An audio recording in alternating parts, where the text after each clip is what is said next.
Welcome. I'm E.G. Marshall. 4,000 years ago, Ecclesiastes wrote, "There is no new thing under the sun." It's true today, of course. That night still follows day, human nature changes a little, and man still rises against his fellow man.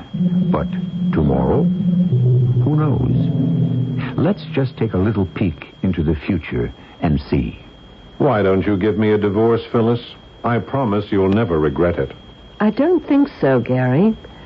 I have a better idea. Oh, yeah? What? This.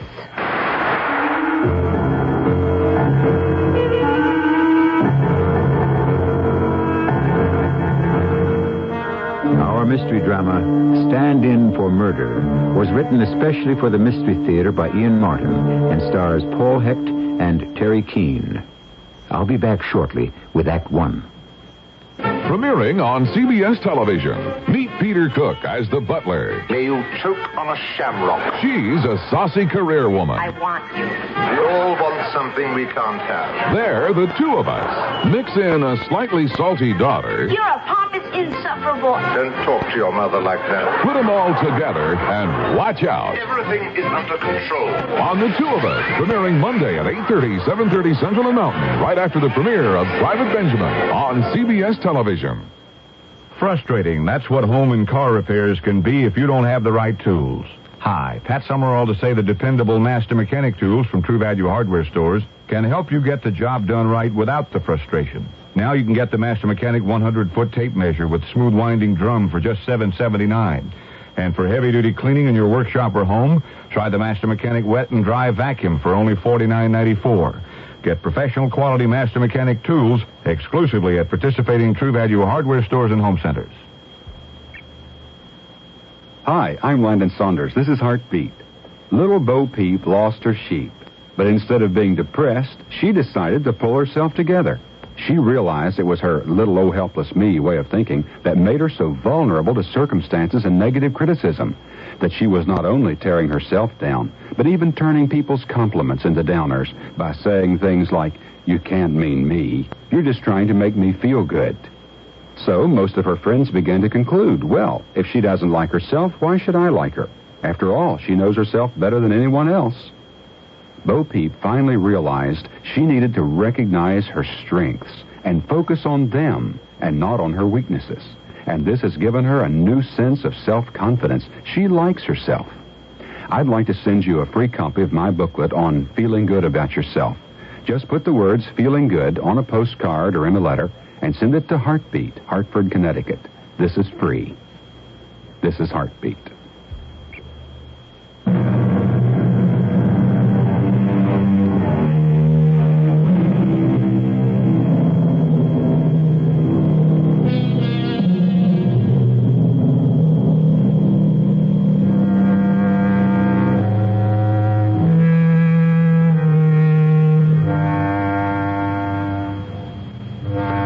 Remember, if you will, that this is a fantasy, a tale of tomorrow, from the world of imagination. You'll enjoy it better if you suspend for the next hour the function of disbelief.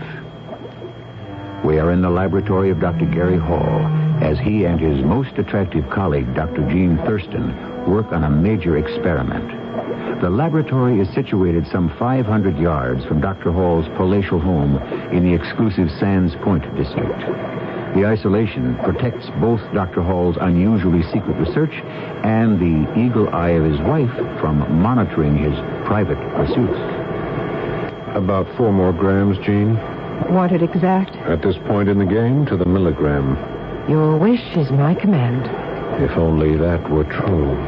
It is, on a professional basis. That's not what I meant. I know. But you are still married. Forever and ever, till death do us part. What is her hold over you? Phyllis? Perhaps just my conscience. Or that you still love her? I never loved her. Oh, that's what I want to believe. You can. It's the truth. Oh, Gary, I should get away from you. we're just whipsawing each other to death like this. Because conscience does make cowards of us all? What does that mean? It means I haven't the guts to break off a relationship that means nothing to me. Why not, Gary? If you could just explain why. That's the cyclotron. Turn it off. Yes, Gary.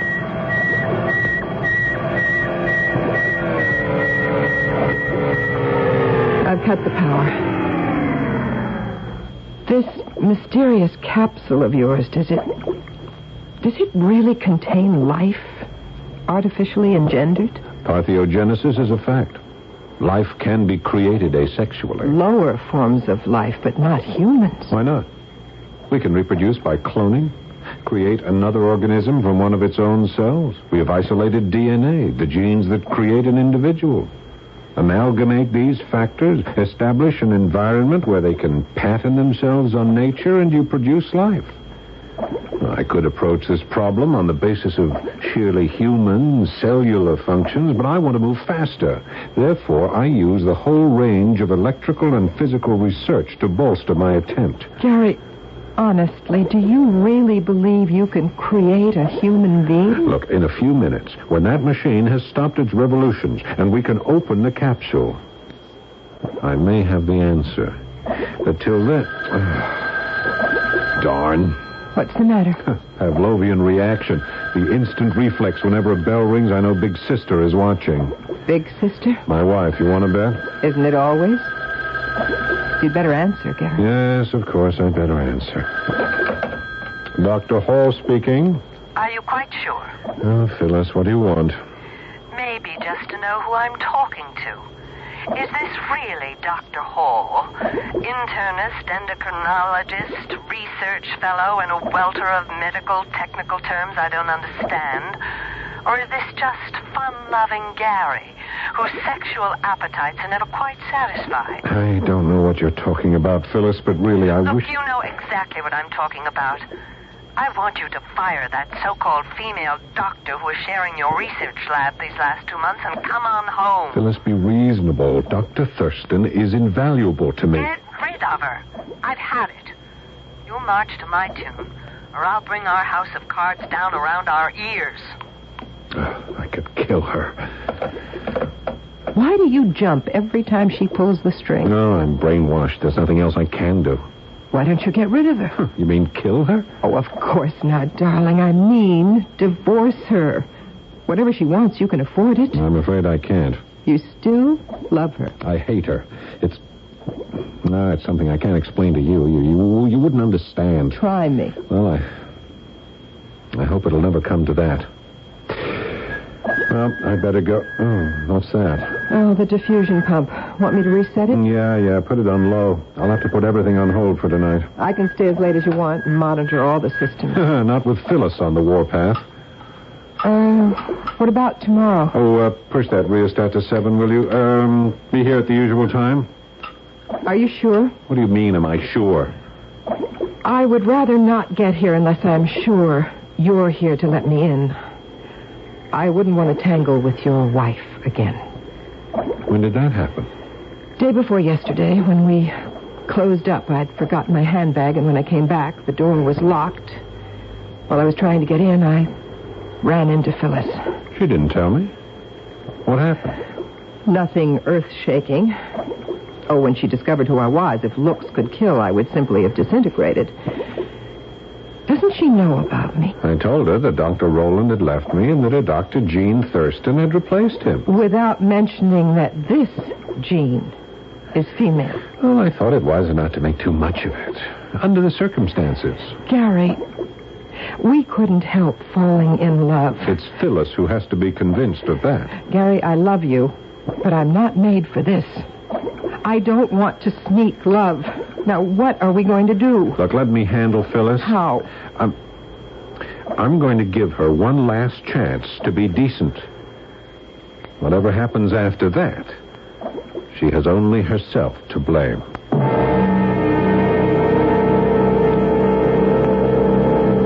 Did you fire her? She's gone. That isn't what I asked.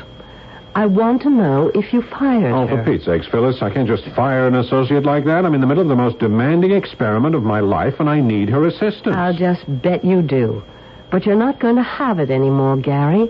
The experiment is over. What does that mean? It means no more games. The affair is kaput. There isn't any affair. Don't lie to me. I'm not. I want her out of your life. Or else. Or else what? Or else I tell the truth. No one would believe you. I have your confession. I could claim it was a forgery. Even if it were. An exhumation would prove you poisoned her. Oh, look, don't be a fool. My mother's been buried for over 5 years. Frozen dutifully by her loving and obedient son, according to her wishes, in a cryogenic coffin. Which also, according to her wishes, is not to be opened until the year 2100. Unless the police have enough evidence that she was poisoned. Which they'll discover when they read the letter of confession you wrote and signed and gave to me. Oh, this is crazy, Phyllis. You'll make yourself an accessory, at least after the fact, if you get me indicted. I'm willing to risk it, if it's the only way I can hang on to you. Well, why do you want me? You know there's no love between us, no life. What's it worth to you? Oh, a great many things, Gary. Position, your name, wealth, all the things I grew up without. All the things I intend to hang on to and give you no chance to take away from me. You'll take it without love? If I have to, yes. So get rid of her. Look, it isn't that simple. I mean, quite apart from how I feel about Dr. Thurston, Jean, this experiment of mine is something I can't complete without her special training and knowledge. All right. I'll give you time. 1 week. If she isn't out of our lives by then, I'll take it we don't have any real life together. So what's left, I have no compunction about destroying. If you're not mine, nobody else can have you, except over my dead body.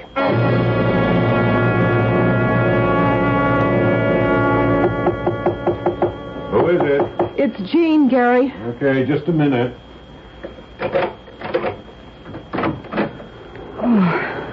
Come on in, Jean. You got here faster than I expected. Well, you scared me, waking me up in the middle of the night like that. It's not even light yet. I didn't want Phyllis to see you arrive. Okay, now get into your lab coat as fast as you can. We have an emergency. Did one of the support systems fail? What's wrong? With the experiment, nothing. It's Phyllis. What do you mean? She made her choice last night, and that made a decision for me. I'm going to have to step up the laboratory schedule. Why? Because I've been ordered to fire you by the end of the week, and I don't intend to do that. Gary, you're finally going to stand up to her and break it off. Yes, but not quite the way you expect. I don't understand. Inside the tegument of this metal room is all the accumulated knowledge of past medicine and the work of a lifetime. I have fashioned a dream and hammered it on the anvil of my own intelligence till the vision has become reality. I have dared what no man has ever done. Like God, I have created a man in my own image. Gary, that's blasphemy. And you still don't know if you've succeeded. I know, because it has to be so. Until last night, I didn't know what has driven me these last years to succeed, what purpose urged me on. Now I do. What? This simulacrum, this humanoid that I have breathed life into, will in turn save my life and buy me freedom. He will be my stand-in for murder.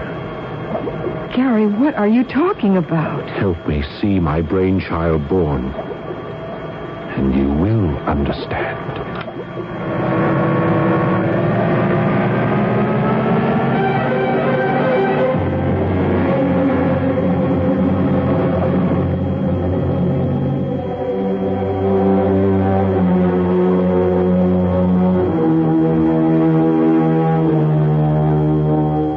Dr. Hall crosses towards the large, coffin-shaped iron lock that dominates the laboratory. In his eyes, the glitter of a fanatic. Dr. Jean Thurston is frozen for the moment, stunned by a whole new revelation of the man she loves, which she has glimpsed through the windows of his eyes. At her heart, icy fingers of dread tug as she tries to understand what he meant when he said, "Stand in for murder." I shall return shortly with Act 2.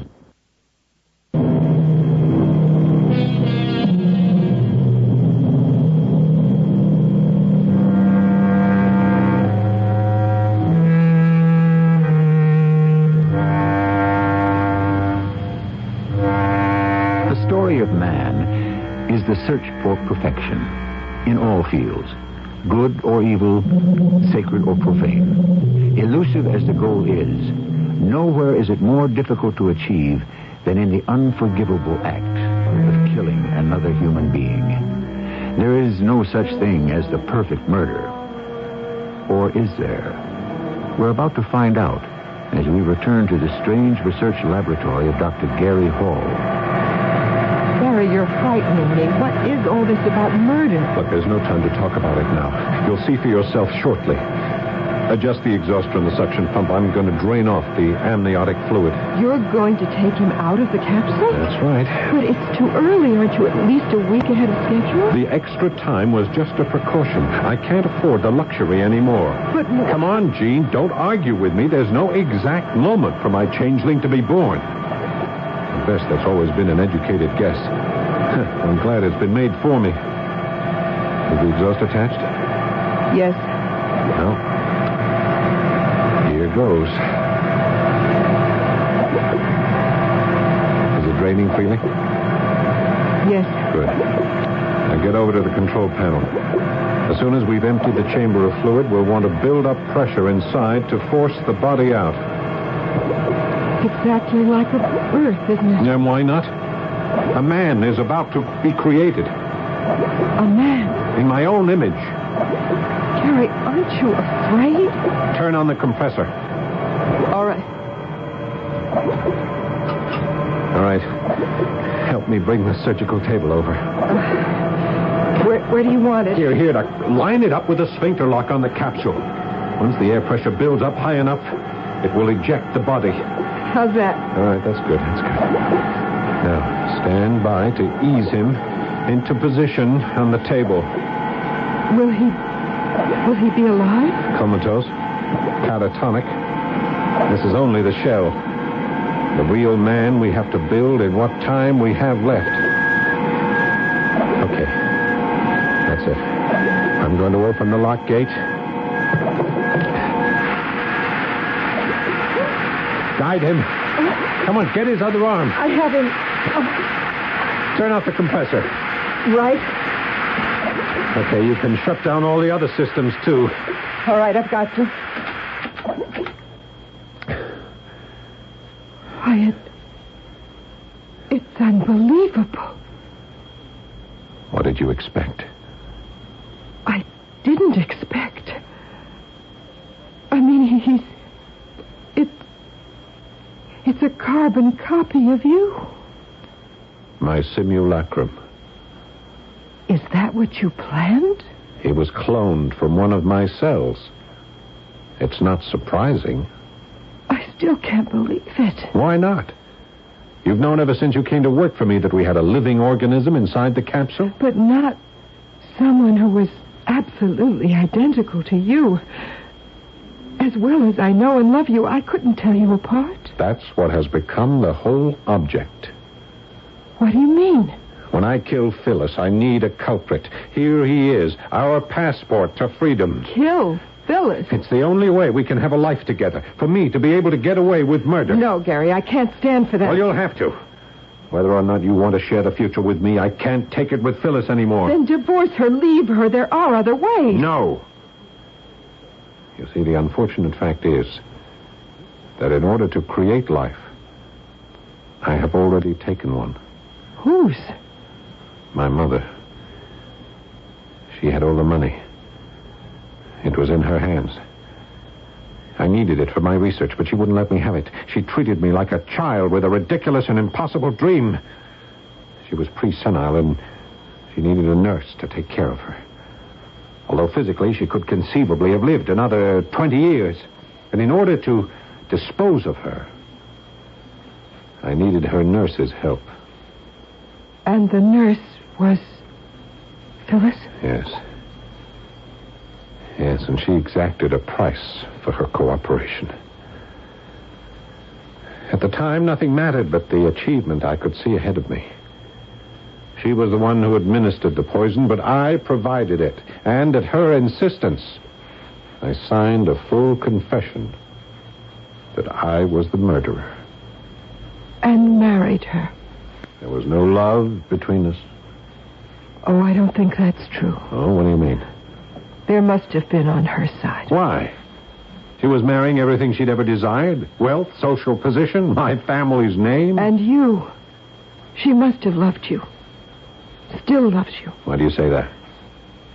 Because I'm a woman, and I love you.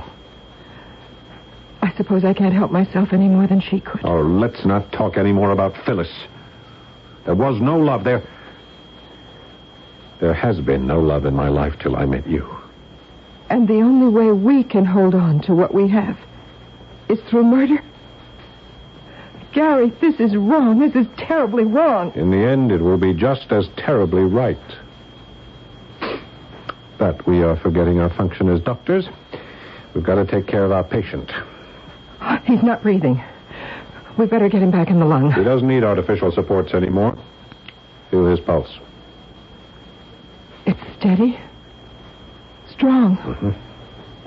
But why isn't he respirating? He's in suspended animation. I want to keep him catatonic till we program him. Program him? Of course. I can build all the somatic processes except the brain. That's what you and I have to do for the rest of this week. Build a whole personality. How? I'll provide all the background, the person who is me. Your job is to program it for the computer and feed the tapes to my other self here. When he's arrested for the murder of Phyllis, not only does he have to look like me, but he has to act like me.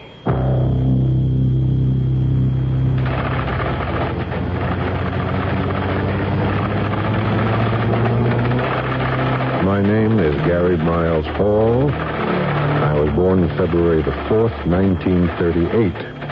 The only son of Elizabeth Biddle Gansevoort and Averill Hall. My father was the last of a family of 4, all boys, each of whom predeceased him and left no heirs.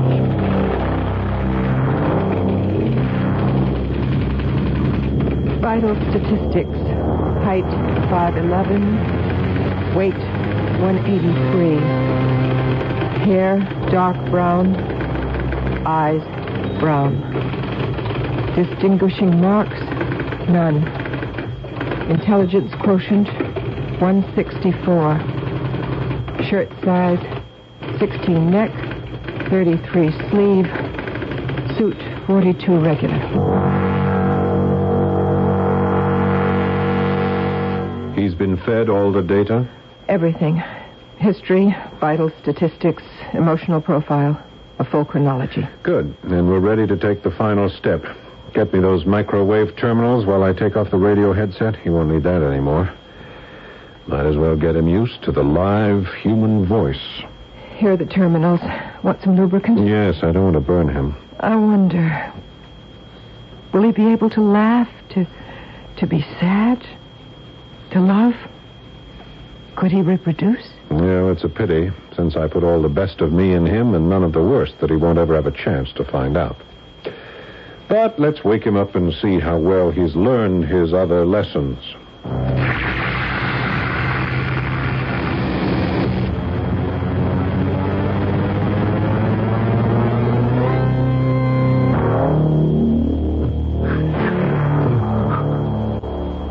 Are you all right? Can you hear me? Yes. I can hear. Can you sit up? Yes. I can sit up. What is your name? My name is Gareth Miles Hall. My friends call me Gary. Who are you? I am a doctor, but I no longer practice medicine. I have been engaged in pure research for the last 5 years.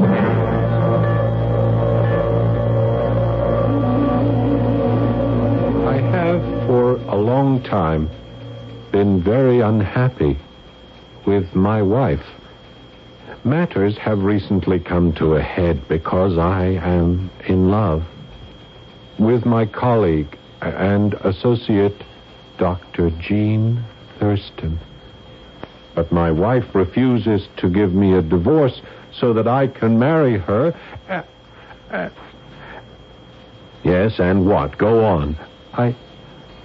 I don't know anymore. You didn't tell him the rest, Jean? I couldn't, Gary. I just couldn't. Yeah, well, perhaps it's just as well, till the last moment. All right, my alter ego, you've been talking for almost 2 hours. I'm sure you can use a rest. Roll up your sleeve, please. What are you going to do? I'm going to give him an injection. See he gets a sound sleep. Tomorrow's going to be a big day for him. Big day for all of us. Do I have to go to sleep? Well, don't you want to? I want to look at you. I love you. Gary, I mean, I don't know what to call you. Why not Gary? That's my name, isn't it? Yes, but it's so confusing. I think I'd rather call you something else. Well, my other name is Miles. That's it. That's what I'll call you. Miles. Okay, Brother Miles, let's see that arm. Gary, do you think you have to? Gary? Is his name Gary, too? Yes, it is. Who are you? It's all right, I'm a doctor. I just want to give you something to make you feel good. I don't know if I want it. Should I let him, Jean? I think maybe it would be better if you did. Okay. Whatever you say. All right, just lie back. You may feel the needle for a moment, then you start counting. Counting? You know, numbers like 100. Oh, yes. 100. 101. No. Try counting backwards. 199. Oh, 98. 97. 96. 95.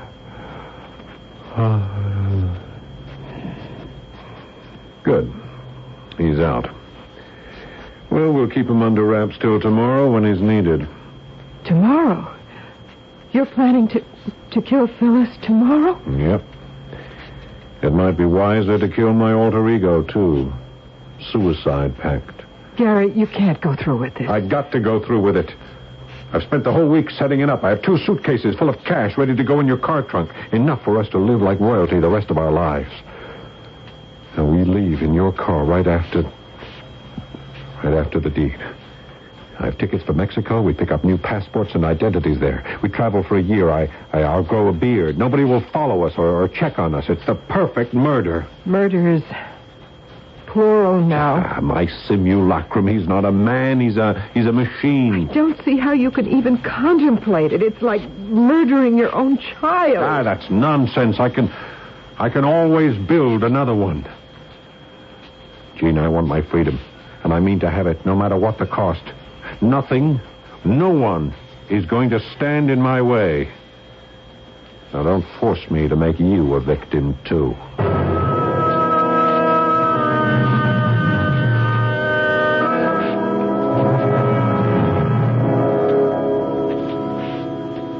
Jean stares in disbelief and fear at this man she loves, who so suddenly and violently has changed.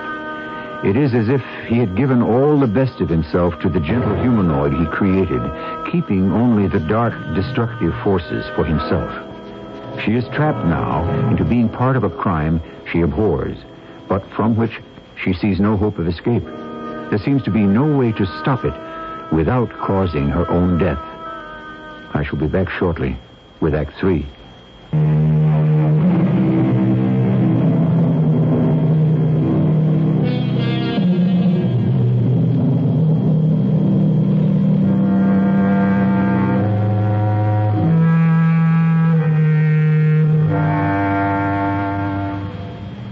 After a long, sleepless night, her eyes grainy and smarting, Jean Thurston has arrived for the last time at Gary Hall's laboratory. She seems listless and drained, ready to acquiesce in all his plans. Obediently, she listens to his instructions and answers all his questions. You paid the rent on your apartment? Told them you'd be gone for at least 6 months? Yes, Gary. Good. You have everything you'll need in your car. Yes, Gary. How are you going to kill her? The simplest way possible. We have a gun I got for protection against prowlers, a .38. It's upstairs in the drawer between our beds. It's the servant's day off, all except the butler. I'll send him on an errand as soon as I get back, and I'll shoot Phyllis. After that's done, you can bring the robot over, shoot him, and leave the gun on the floor beside them. But it will have your fingerprints on it. Of course, that's part of the plan. Along with everything else, his are identical with mine. I've checked that out. Then what? Well, then the servants come back. One or another of them discovers the double tragedy. We are safely gone with no one on our trail. A perfect murder. Gary, there's no way I can make you reconsider. No, there's no way. I never knew I ached for freedom so desperately until now that it's within my grasp. So don't try to deny it to me, Jean.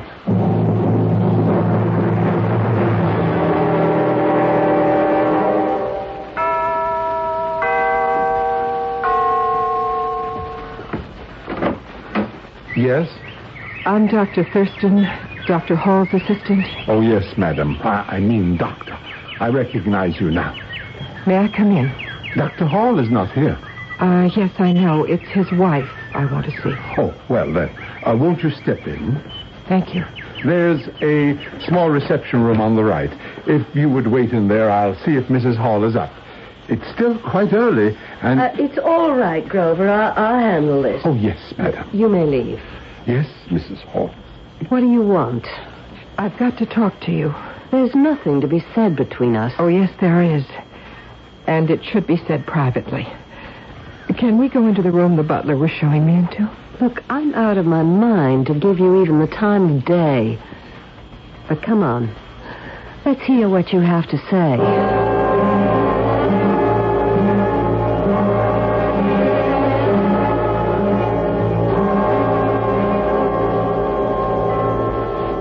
Well?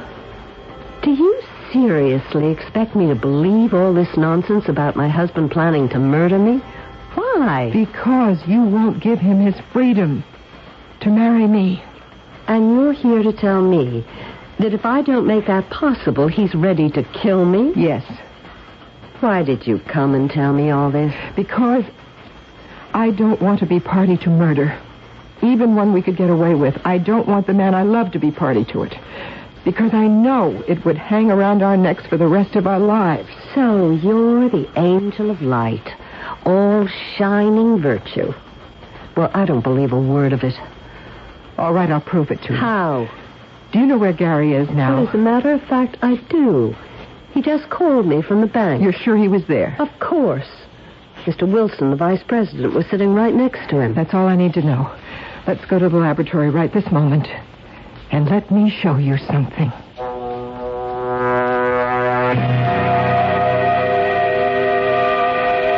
I can't believe it. I told you I wasn't lying. Gary, my husband, made this man? As you can see, in his own image. And this is the man that would be found with me after Gary had murdered me? Yes. Okay, if you're trying to scare me, Dr. Thurston, you have succeeded. Only enough to ask you to be reasonable, to find some solution to our problem short of disaster. Look, I'm afraid I'm just a very ordinary person. I can't even conceive of anyone making a human being. Oh, he looks like a wax doll. He doesn't look alive. He's tranquilized at the moment, in suspended animation. But believe me, he can be very much alive. How do you control him? Are there buttons or something? Oh, he's a lot more sophisticated than that. He is computer programmed to be harmless and to obey whatever orders he's given. Would he obey anyone, whoever she's with. When Gary comes back, make sure he comes and talks to me. I'm perfectly sure this whole thing can be worked out. Oh, I'm so glad I spoke to you. So am I. As soon as Gary comes home, I promise you, I will straighten this whole thing out. Jean? Miles. Well, I didn't know. How long have you been awake? Quite a long while. I didn't want to interrupt. I was listening to you and my... That is, my wife? Well, yes. Jean, is it all right if I get up now? There are so many questions I want to ask. You're not supposed to ask questions. Why not? Because you're... Yes, that's what I want to ask you. Who am I? Really?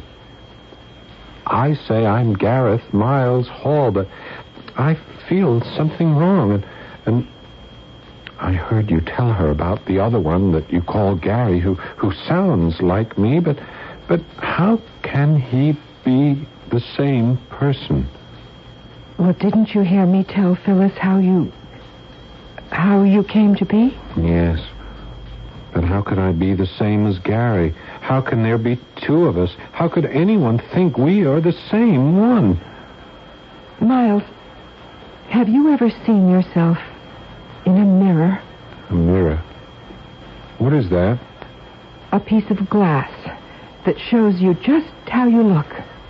Here, give me your hand. Now. There. Look. But that isn't me. That's the other Gary. Yes. The man who made you in his own image. Don't you understand? You look exactly like him. No. You are exactly like him. No, I am myself.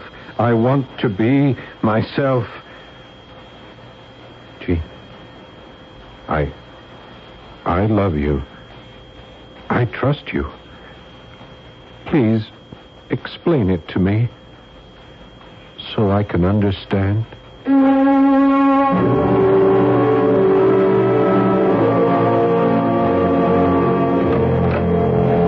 Phyllis, what are you doing up here in the bedroom?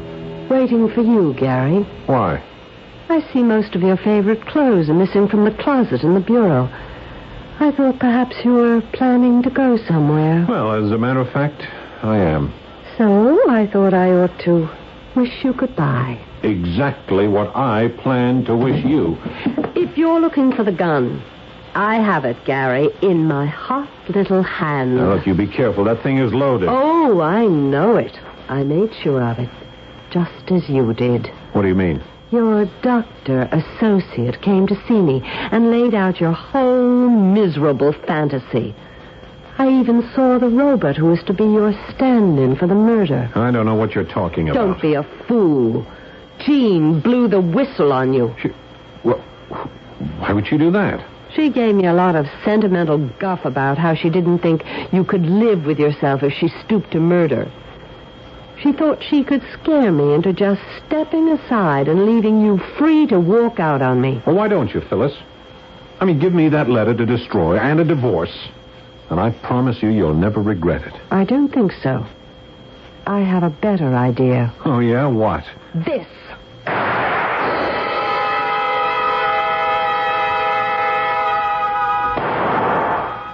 What was that? It sounded like a shot, Miles. A what? A shot from a gun. What's a gun, Jean? A weapon that you... No, there's no time to explain. It came from the direction of the house. Come on. I hope it's not too late. We've got to get there as fast as we can.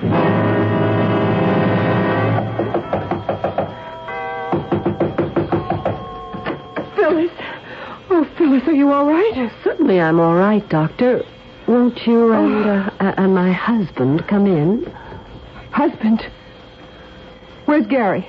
Upstairs, in the bedroom. I just shot him. With this.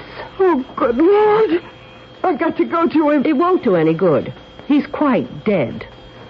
But why don't I take you both upstairs so you can see for yourself? Why? Why did you do it? I gave him his own medicine. It was what he planned for me. But he wouldn't have gone through with it. Oh, don't you ever believe it. Gary knew the only way I'd ever let anyone else have him was over my dead body. I was silly enough to tell him that myself. Fortunately, I wasn't the only one silly enough to open my mouth. You mean me? Yes. You were foolish enough to outline Gary's plan for the perfect murder for me. I saw right away how I could get away with the same. Since Gary had split himself like an amoeba, I had one too many husbands. So I decided to dispose of the one I couldn't handle. And what do you expect to do now? You and my brand new husband here are going to help me bundle Gary's body in the car. We'll tie some weights to him and drop him in the old quarry at Peterson's Corners. He won't be missed. What are you going to do about me? Get you out of my life at last. That won't be so easy once I go to the police. Accusing me of murdering my husband when he'll be standing right beside me? You think they'll swallow your wild yarn about Gary creating a monster like Frankenstein? They will when I show them Gary's notes and let them hear the tapes he prepared to program Miles. Miles? Yes. That's Jean's name for me. I like her to call me that. It's fantastic. Gary's voice just as if he was still alive. It really is perfect. But just to make sure, you better show me where those tapes and notes are. We'd better toss them in the quarry, too. I won't let you get away with it. You better. Or this gun might go off again. It's an empty threat, Phyllis. Don't tempt me. I warn you. A gun is a bad thing. It destroys. Stay out of this, robot. Give me the gun. Give it to me. No, Give it... let me. Miles, what have you done? I didn't mean to hurt her. She was pointing the gun at you. Did I hurt her? Oh, not you. It was an accident. She killed herself. Oh, Miles, it's the ultimate irony. It's just the way Gary planned it. The perfect murder. Victim and culprit neatly packaged. Case closed.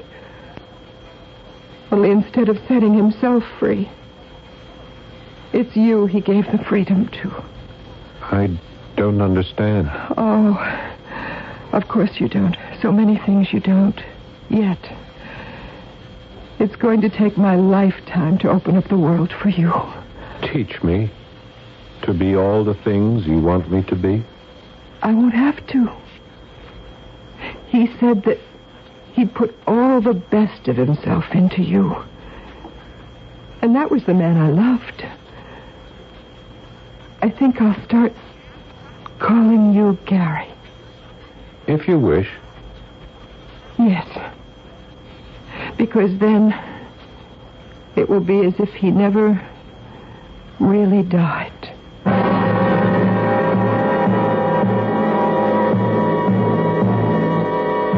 A strange and profoundly disturbing tale.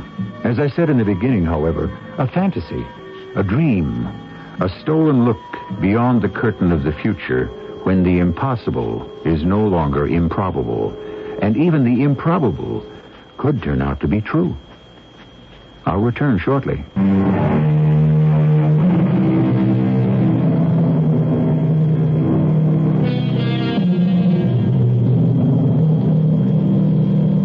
What happened to Jean and Miles, or Gary as she prefers to call him?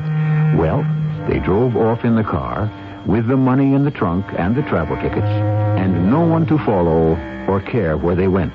So we don't know. We can't know, because this is a tale of tomorrow, and it hasn't happened yet. Our cast included Terry Keane, Carol Teitel, and Paul Hecht. The entire production was under the direction of Hyman Brown.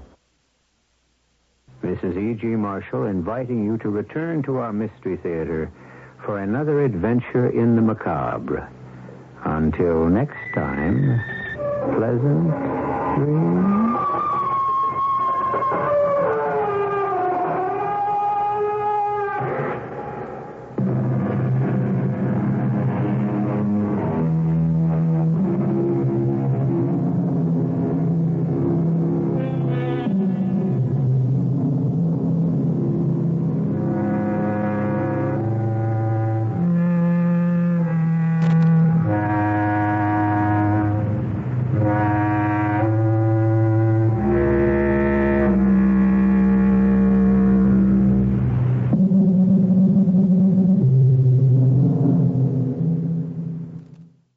The CBS Radio Mystery Theater presents...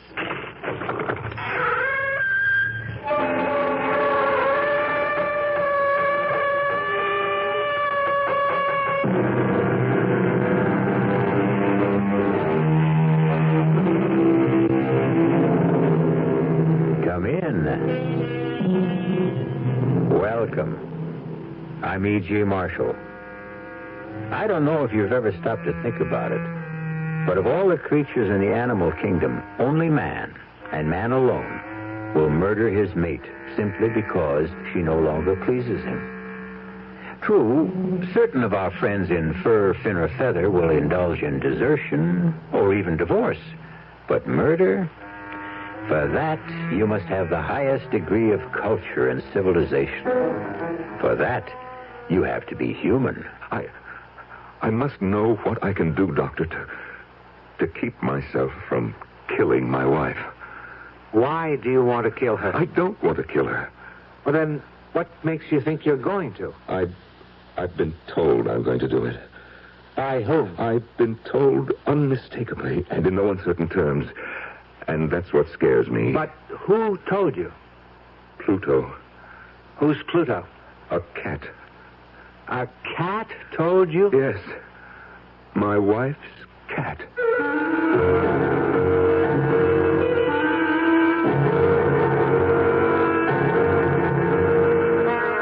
Our mystery drama, The Black Cat, was written especially for the Mystery Theater by Sam Dan and stars Norman Rose.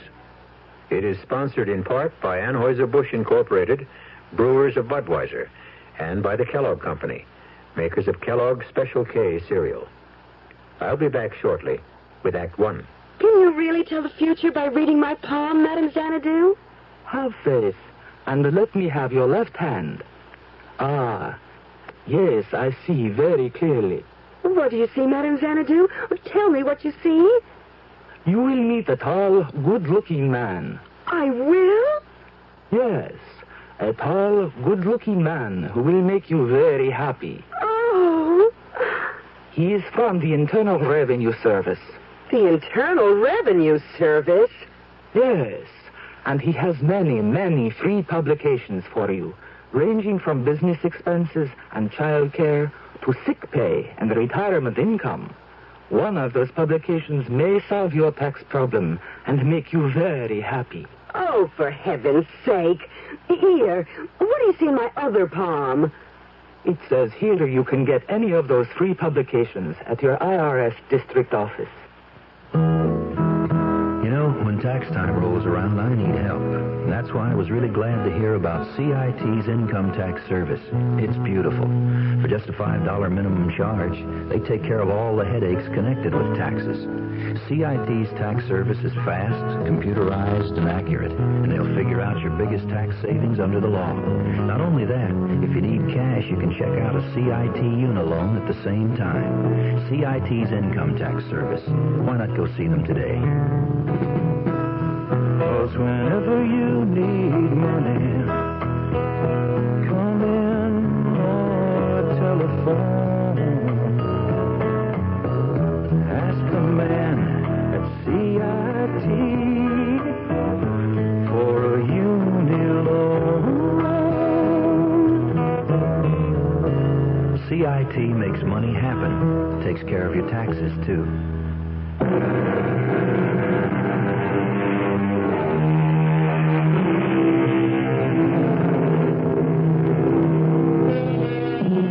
Consider the act of murder. Popular opinion has it the majority of killers are ruthless, cold-blooded, devoid of pity. But the facts tell a different tale. Statistics reveal most murderers are neither brutal nor savage. The record shows you don't have to be a devil or a demon or even a criminal. Experience teaches a killer could be any one of us. Given the time, the place, the provocation, it could be you. It could be I.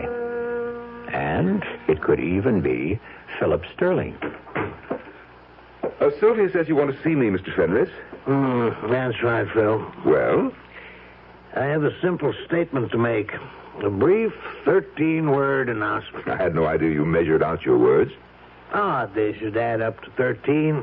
It happens to be an unlucky statement as far as you're concerned. Suppose you end the suspense, Mr. Fenris. What is this historic pronouncement, If you marry my daughter, I will cut her off without a cent. Yes, it does add up to 13 words. And you'd better believe him. Well, then I have no choice.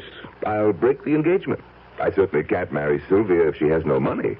Why, you unprincipled scoundrel. Mr. Fenris, while I may be a scoundrel, I do have principles. You admit you want to marry Sylvia for her money? What other reason could I possibly have? Well, of all the don't sputter at me, Mr. Fenris. After all, it's your fault. What, my fault? Without question.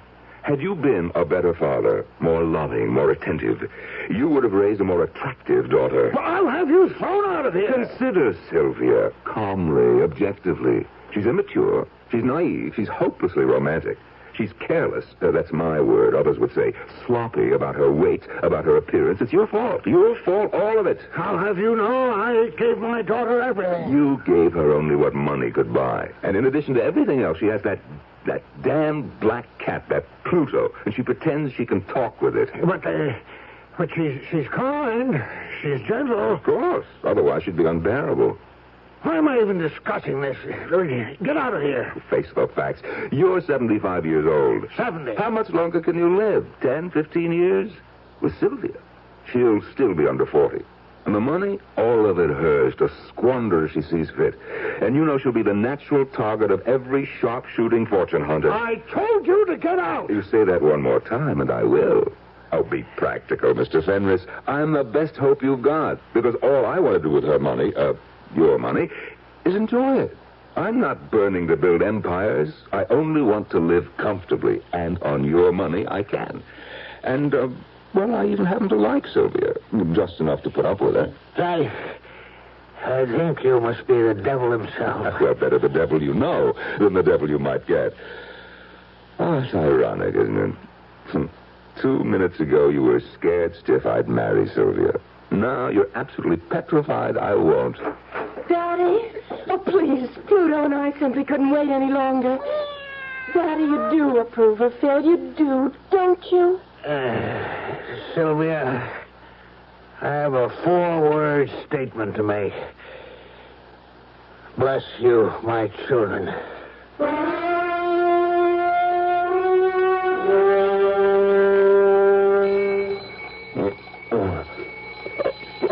Hey.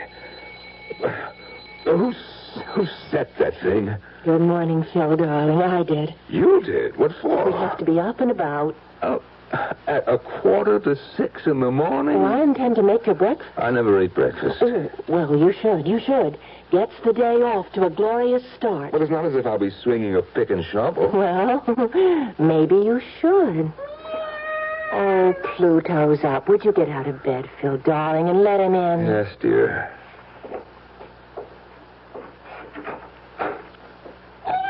Oh, isn't he just the sweetest thing in the world? Yes, he sure is. Now, what were we talking about? Picks and shovels and hearty breakfasts. A combination guaranteed to make me ill. Phil, you don't know a thing about the construction business. I never claimed I did. I was honest with your father. But then why did you accept a job with a plush office and a secretary? Because I honestly intend to learn the business. Then that's why you should walk into Daddy's office and say, Sir, the only way to learn this business is from the ground up. Well, Well, you know I'm right. And besides, Pluto thinks it's a splendid idea. Pluto thinks? Oh, of course he does, don't you, Pluto? Matter of fact, Pluto and I discussed it last night. Sylvia. Why can't you believe Pluto and I talk together? Because to talk means to exchange words, and Pluto cannot. No, dear. To talk together means to exchange thoughts. And that's what we do, Pluto and I. How? Well, you look Pluto in the eye, and then you beam your thoughts at him, and he just beams his thoughts back at you. That's talking, that's communicating, isn't it? Well... I looked into Pluto's eyes, and he looked into mine, and he just beamed that idea about the way you could learn Dad's business right into my head. So, don't you see? You have Pluto to thank for it. Yeah.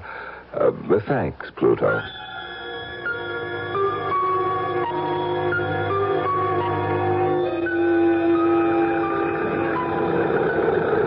All my life, I hated work. Put in an August day on a road-building crew under a relentless sun that beats down. The heat shimmers off that concrete at about 115 degrees, and you will know what punishment is.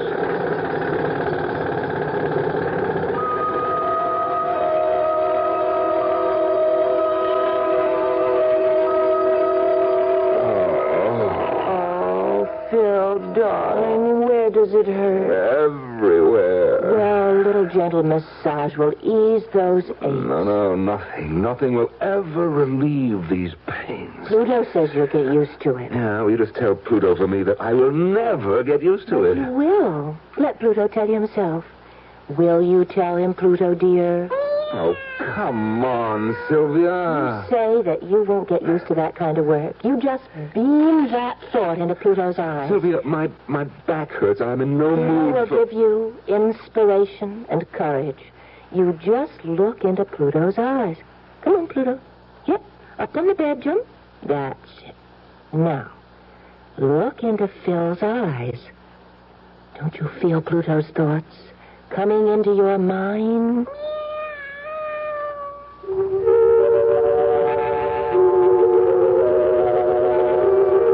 I don't know what color a cat's eye is supposed to be.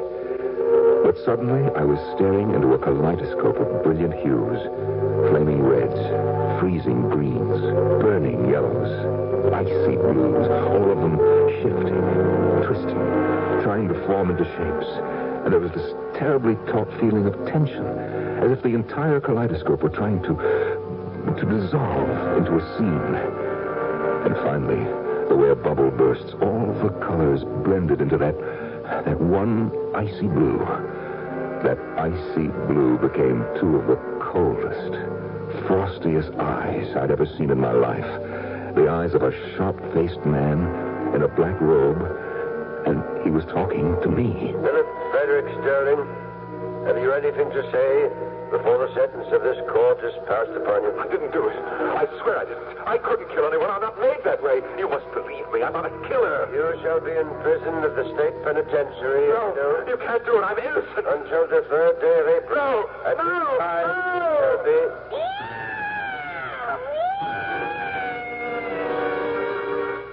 What did you do? What did you do to Pluto? Huh?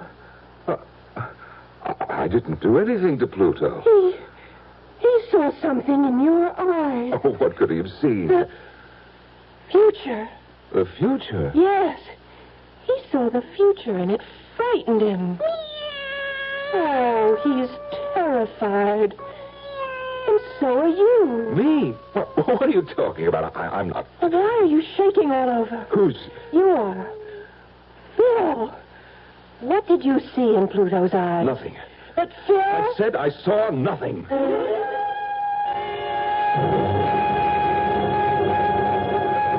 I could say that to her, Doctor. But not to myself. Because I had seen something. A courtroom, a judge, a jury, a defendant. And, of course, that defendant was me. Go on, Mr. Sterling. I wasn't imagining this, Doctor. I looked into the eyes of that cat, and I saw... Yes, you saw that you were being convicted of murder and sentenced by a judge. You don't think I'm crazy? Crazy has many connotations. Whether or not you're crazy, as you put it, is irrelevant here. But why should I see such a scene? I think you know why. Oh, I don't. I say you do. Please, Doctor, tell me. Why? It's because you want to kill your wife. That's ridiculous. No, it's true. Well, why would I want to kill my wife? Why did you marry her? For her money. So far, you haven't been able to spend 1 cent of her money. Oh, I'm willing to wait. And work on a road gang? What do you suggest? If I were you, I would leave her. Why? You made a bad bargain. You thought you'd fall in soft. It isn't happening. You're beginning to resent her. Already the thought of murder is rattling around in your subconscious. Now, look, the old man is worth millions. She gets all of it. Oh, no, I can't walk out on that. Well, then reconcile yourself to the road gang. I have to, I will.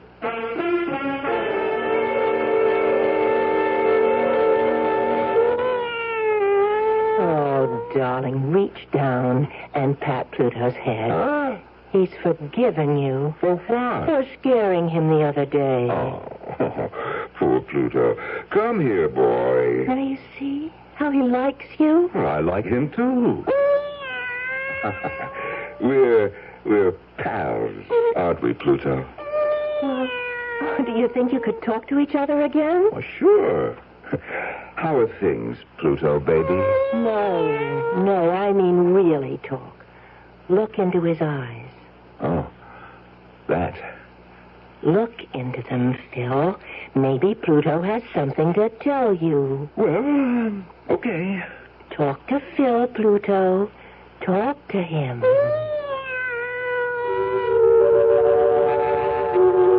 Once again, I looked into Pluto's eyes. Deep into his eyes. Once again, the colors surged and swirled. Reds, greens, blues, yellows. Boiling, burning. And suddenly, all the roiling motion stopped. As if it were frozen. And the icy blue predominated. And once again, I was staring into those 2 icy blue eyes. The eyes that belonged to the sharp-faced man in the jet black robe. In all my years on the bench, I've never encountered murder so foul. I didn't do it. I must warn the prisoner. If he insists on interrupting, I didn't do it. The fiendishness of this act. I couldn't do it. Only a month. No.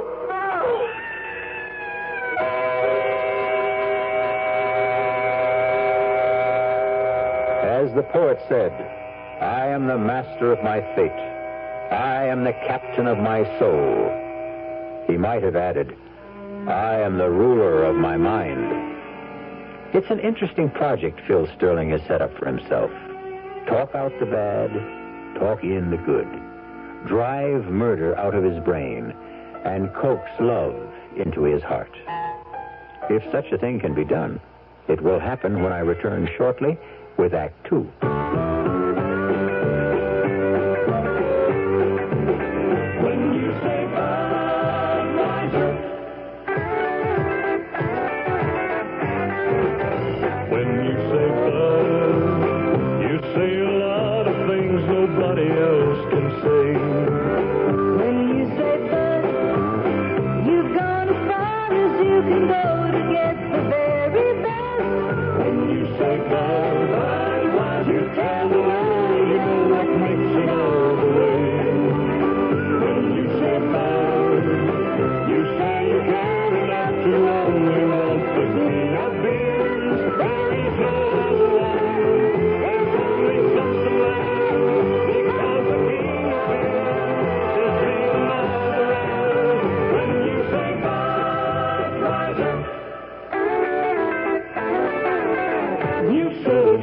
Anheuser-Busch, St. Louis.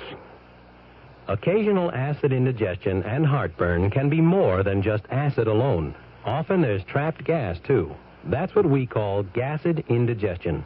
Digel is made for gassed indigestion because Digel is different. It does more. Digel reduces excess acid while its patented simethicone gets rid of trapped gas fast. Use only as directed. Digel for gassed indigestion. No plain antacid can do what Digel can. Of all the leading laxatives, only one, Phenamine, is a gentle chewing gum laxative, and for a very good reason. It's pleasant to take. Phenamine goes into your system gradually, little by little, and after Phenamine has entered your system, it begins to work gently, predictably, to relieve occasional irregularity. Phenamine, the gentle chewing gum laxative. Like all medicines, take only as directed.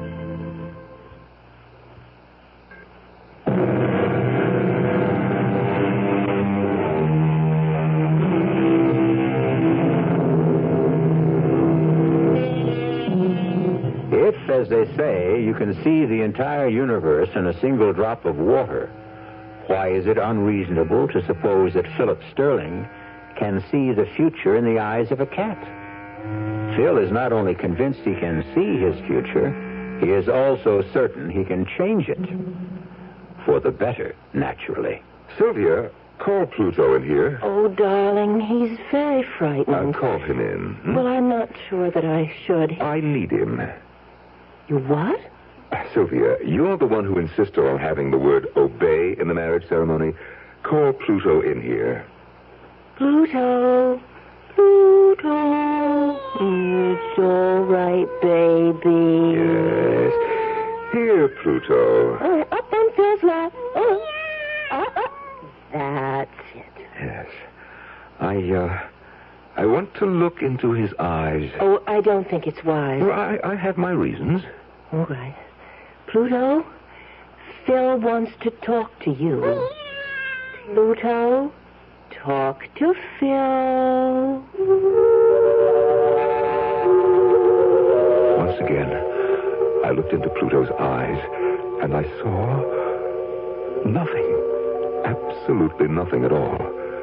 What do you say to that, Dr. Myers? Murder? If it was ever in there, I drove it out of my mind. I drove all thoughts of murder out of my mind. Look, Pluto's smiling. Of course. And you're smiling, too. I'm smiling because I love you. Oh, Phil, what's got into you lately? Oh, nothing. Nothing at all.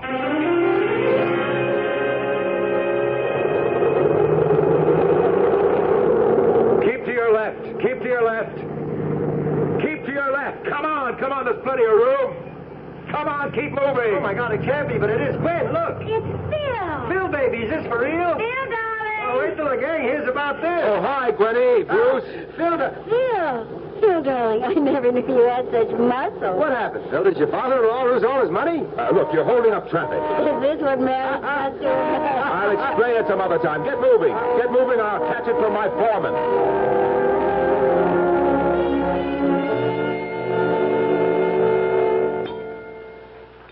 Everything go all right today? Oh, sure.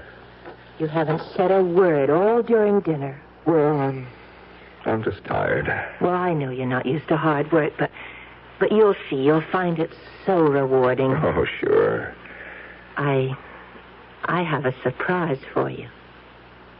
Aren't you going to ask me what it is? Okay. It's Dad's wedding gift. You know what he wants to give us? A house. A house? A house of our very own. He wants to give us the house on Rogers Cove. The big one? Yep, the big one with the boat landing, the tennis court. Well, that is a gift. I turned it down. You what? I turned it down. But Sylvia, why? Because we can't afford it. We can't afford it. Not on your salary. You don't know how hard I had to work to restrain my father. From doing what? Well, he wants to give us everything right away. Now, think of that, what it would do to you. It would absolutely rob you of your initiative. Sylvia, we shouldn't insult your father by, All in good time, darling. Our first home should be a modest ranch house, or would you prefer a split level? In a development with other young couples like ourselves. But, darling... Now, Phil, I had a long talk about it with Pluto. With Pluto? He'll show you the wisdom of it.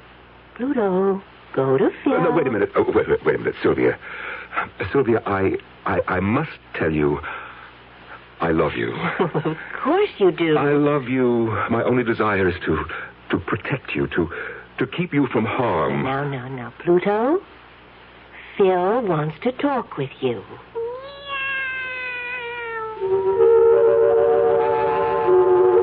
Once again, I looked into those eyes. Once again, the whirl of almost blinding colors. But this time, something was different. In the struggle among the blues, the yellows, the greens, and the reds, the bright crimson reds, they were winning out. Everything was red. Flowing red. Blood red. Red blood on a pale white face. Blood on Sylvia's face. Phil, please. Don't hit me. Oh, Phil, please. I told you. I warned you. Phil, no. You ruined my life. All my friends laugh at me. I love you, Phil. Oh, please don't hit me again. Get up. I'm not through. Oh. Get up. Sylvia.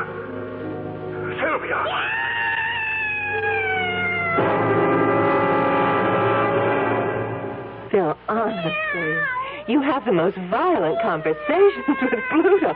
Oh, no, Pluto. Everything's all right. Phil, what were you and Pluto talking about? Nothing. Nothing at all. Where are you going? Out. Oh, I'll come with you. No. Oh. Sylvia, can't you understand? Sometimes a man just wants to be by himself, that's Oh, all. of course, darling, I understand. We understand, don't we, Pluto? Yes.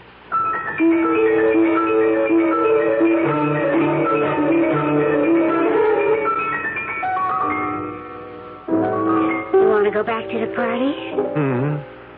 Maybe later. It's much cozier here.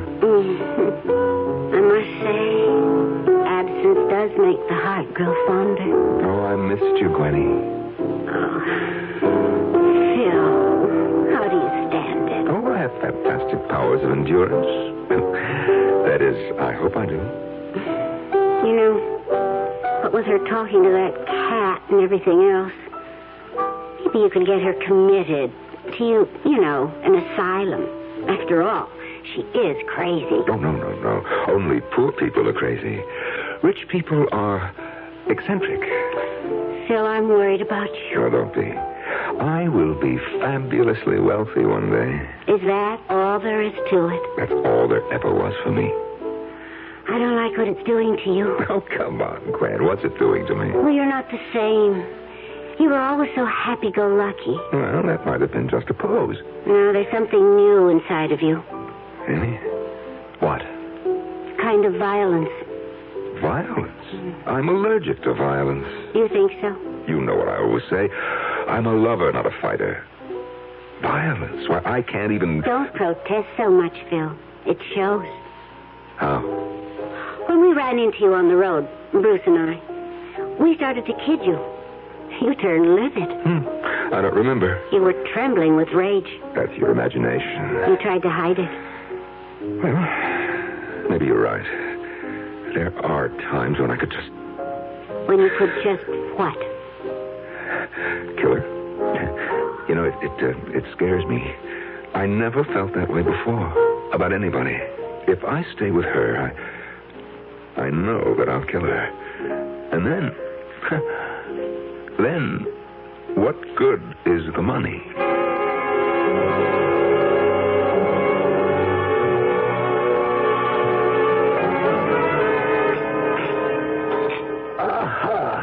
That's delicious. Have another helping, Dad. You know, Phil, she used to break the heart of every chef I'd hire. These fellas all had international reputations, but she'd just walk into the kitchen and whip up a little dish and put them all to shame. Daddy, the preparation of food is a personal, intimate thing. Oh, we shouldn't hire strangers to do it. Don't you agree, Phil? I've never seen Phil so quiet. That's right. Darling, both you and Pluto haven't said a word all evening. I don't know about Pluto, but I am preparing a statement. Oh, that sounds serious. It's a very important statement. Now, that's a coincidence. I, too, have a statement. May I? Of course. Phil, you've absolutely exceeded all my expectations. You've been an excellent husband to Sylvia. You've been conscientious on the job. And so, therefore, I have a 7-word statement. Odd that it should add up to 7 because it's a lucky statement, and, well, here it is. I have included you in my will. Oh, Daddy. Oh, that's wonderful. Isn't it wonderful, Pluto? I know now, Phil, that you'll succeed in the business. One day, they'll all be yours. Oh, Phil, did you hear that? Oh, yes. Yes, I heard it. Well, now that Daddy has made his statement, what was yours? What was mine? I was ready to say 4 simple words. I want a divorce. However, at that moment, it seemed like a stupid thing to do. I happened to glance at Pluto. He was looking up at me. His eyes were wide, and I could see the colors swirling again. But this time, the yellows, the bright flaming yellows, overwhelmed the others. And then, the yellow turned softer and began to gleam like gold. Solid gold. Oh, what a fool I would be to throw away a chance to own one of the largest construction companies in America. I looked at Sylvia. I would simply have to love her. That's all. Love her so earnestly, so devotedly that I wouldn't have the inclination to kill her. Huh? The problem was solved. Aren't you going to make your statement, Phil? Well, as it turns out, I really don't have one.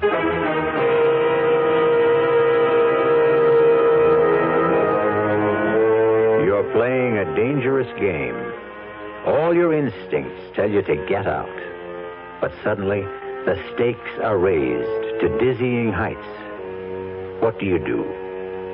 Phil Sterling has decided to stand pat. But how strong is his hand? Losers and winners in this game of life and death will be determined when I return shortly with Act 3. And now another tale of the ball and chain. At Kellogg's Special K presents the good, the bad, and the heavy. Why is that cowboy wearing a ball and chain? Because carrying around extra pounds can be just like carrying around a ball and chain. How symbolic. What will it be, senor? Give me the Special K breakfast. Here you go. For a Special K, it's milk, orange juice, and coffee. Say, don't I know you from someplace? You probably don't recognize me with my ball and chain. I used to be 10 pounds lighter, but I'm getting back that way by exercising and eating smarter every meal. Starting with this here Special K breakfast. What's so special? It's less than 240 calories, 99% fat-free, and delicious. It's going to help me get rid of this here ball and chain. I bet your horse will be glad to hear that. Another ball and chain. Fight but dust. Your happy ending could begin with the Kellogg's Special K breakfast. That's Kellogg's Special K. That's right. Good night. When you put out good money for a homeowner's policy, you're buying the service that agent's going to give you the first time that you have a claim. State Farm agent Gabe Franco, Fort Collins, Colorado, talks about homeowners insurance. State Farm has always been synonymous with good service. But the amazing thing is that you get that kind of service without a big price. State Farm has a reputation for low rates. Nowadays, when a guy has a budget to watch, that's more important than ever. You have to make sure that you get the best deal for your dollar. And so you see, you get the kind of service you need for a homeowner's policy. And some real financial advantages, too, and that's hard to beat. State Farm Fire and Casualty is number 1 in homeowners insurance because of low rates and outstanding service. Good reasons to see your nearby State Farm agent now. And like a good neighbor, State Farm is there.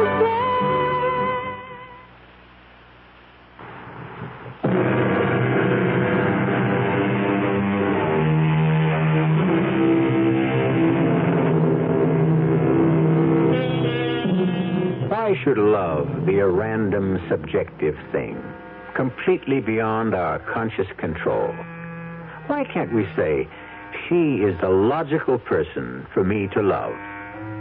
Phil Sterling is determined to love his wife, because if he can't, he knows he will have to kill her. Oh, darling, let's quit for the night. Well, I can mix a batch of cement and start on the wall if you want me to. You work hard all day. Then you come home at night, and I make you work in the basement. Oh, well, I don't mind. Come on upstairs, wash up. No, I'd just as soon keep working and finish this. Oh, but not tonight, Phil. I asked the Conways over for coffee. The Conways? Well, they really are such lovely people. Well, he's a bore. Phil? And she's such an idiot. Phil, you have to be friendly with your neighbors. Why? Oh, darling, don't lose touch with ordinary people.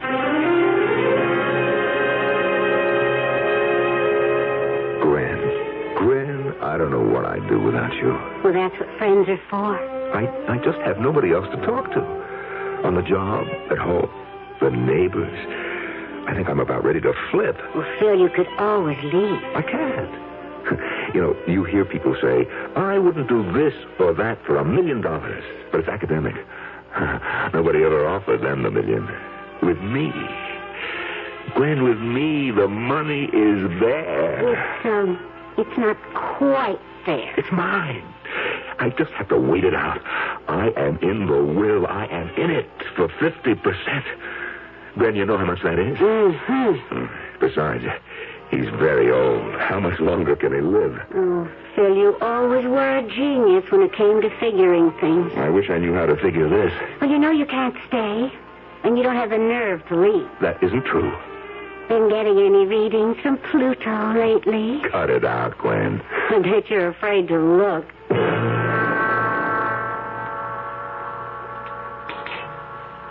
Phil, you haven't eaten a thing. I'm not hungry. Oh, darling, something's troubling you. Talk to Pluto. You'll feel better. I don't want to talk to Pluto. Oh, he's such a comfort. Talk to Phil, Pluto. Yeah. Sylvia, I love you. Well, I love you, and Pluto loves you, too. Tell him you love him, Pluto. Well, I know something will cheer you up. Daddy's got the results from his physical today, and he's in the best shape of his life. He is? And you deserve all the credit. Because he doesn't have to worry about me anymore. The doctor said Daddy will probably live forever. Oh, that's great. Phil, I can tell you're not feeling... I'm fine. You're out of sorts. Come on, let Pluto comfort you. Keep that cat away from me. Pluto is not that cat. Oh, now, you see, you've hurt his feelings. Oh, for crying out loud. Tell him you're sorry. Phil wants to apologize, Pluto. Tell him you forgive him. Go. Once again, I was staring into Pluto's eyes. And into that boiling maelstrom of colors, all I could see now was brown.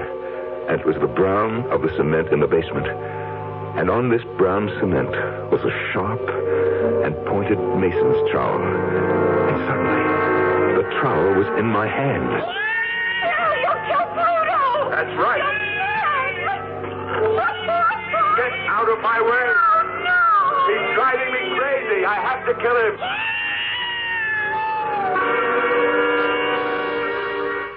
Phil, what's wrong? You're trembling. It's nothing. It can't be nothing. I'm going out. Again? Where? For a walk. Where do you always go in these walks? Nowhere. I just walk. Now stop nagging.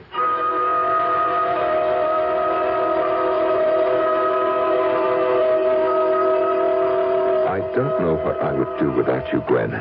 Good old Gwen. Comfy as a pair of old shoes. Ready as a candlestick. Reliable, dependable. There when you need me. Oh, it's true. Well, congratulate me. I'm getting married. What? Married? Why? Why? Has it occurred to you I might want a life of my own? Bruce asked me to marry him. Oh, Bruce. He may not be much, but he's all mine. And at least he asked me. Gwen, listen. In just a couple of years, I'll really be rich. And I hope you'll be very happy. I'll make it up to you. As they say in the movies, I guess this is goodbye. But, Gwen, if I can't see you... No, Philip. All or nothing. That's what I want. And to be fair, it's what Sylvia wants. Choose between us. Who gets all and who gets nothing. Well, maybe I would miss Gwen. But not for long. Gwen comes back. She always comes back. My problem, Sylvia. Oh, I have to calm down. Keep your temper. Concentrate on loving Sylvia. Loving Sylvia.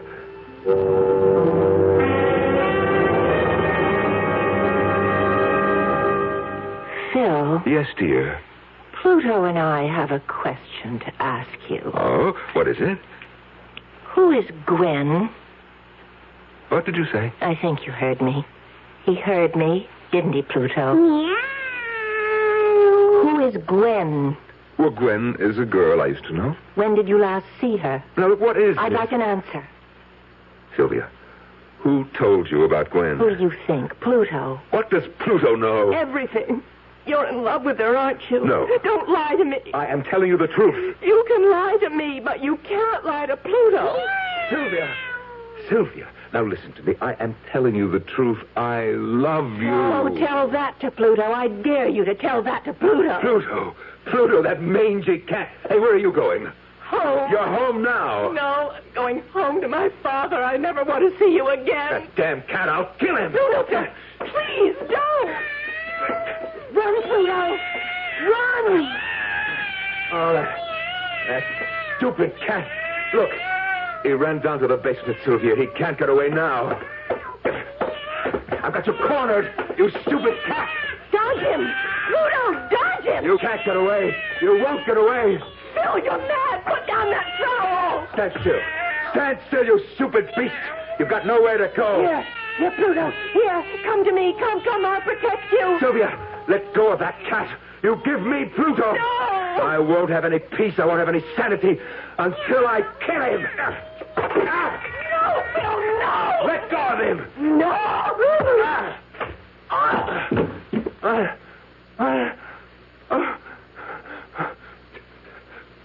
Sylvia. No. Sylvia!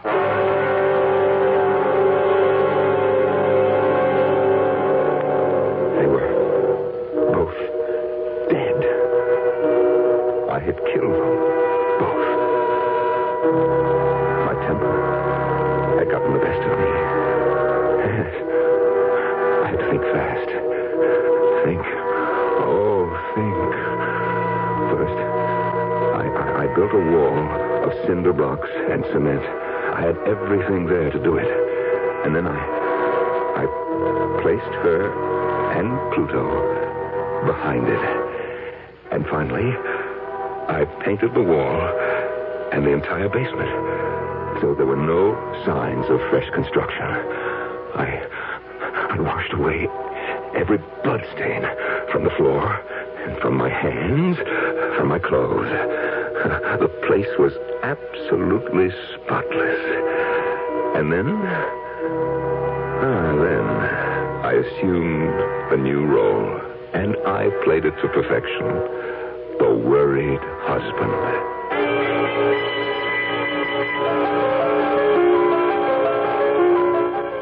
What could have happened to her, Phil? I don't know. Oh, I'm scared. How could she just disappear? You two weren't quarreling, were you? What, Sylvia and I? Yeah, I know. The lovebirds. Oh, well, I'll tell you what I'm scared of. She has all kinds of, weird ideas. And, what with that cat? Who knows? Maybe she just wandered off. Well, we'll find her. You have to be brave, son. Oh, I just couldn't get along without her, Dad. My only worry was the will, but I was still in it. So that worry was unnecessary. And actually, I was in it bigger and better than before. Maybe I should have killed her sooner.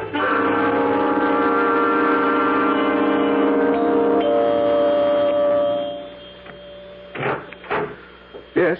Mr. Sterling? I'm Mr. Sterling. We're police officers. Oh? May we come in? I'm Lieutenant Haley. Sergeant Miller. Yes. Detective Krause.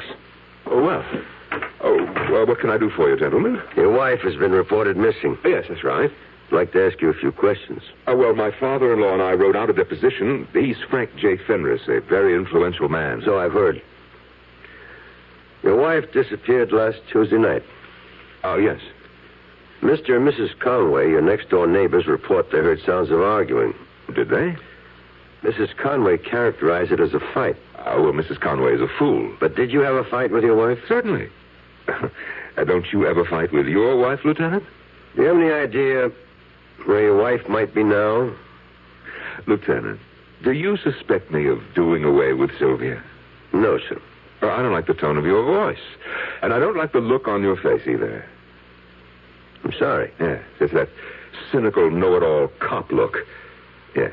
You figure that I killed her. Mr. Sterling, I'm sorry if we seem to irritate you, but our job requires that we ask questions. So what did I do, Lieutenant? Kill her and hide her body? Nobody said that, sir. Then why are you here? To search the house. Now, I know my rights. For that, you need a warrant. We have a warrant. Oh.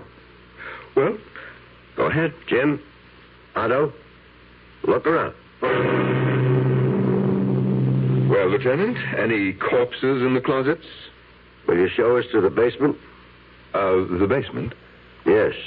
You have one? Well, of course we do. Just follow me.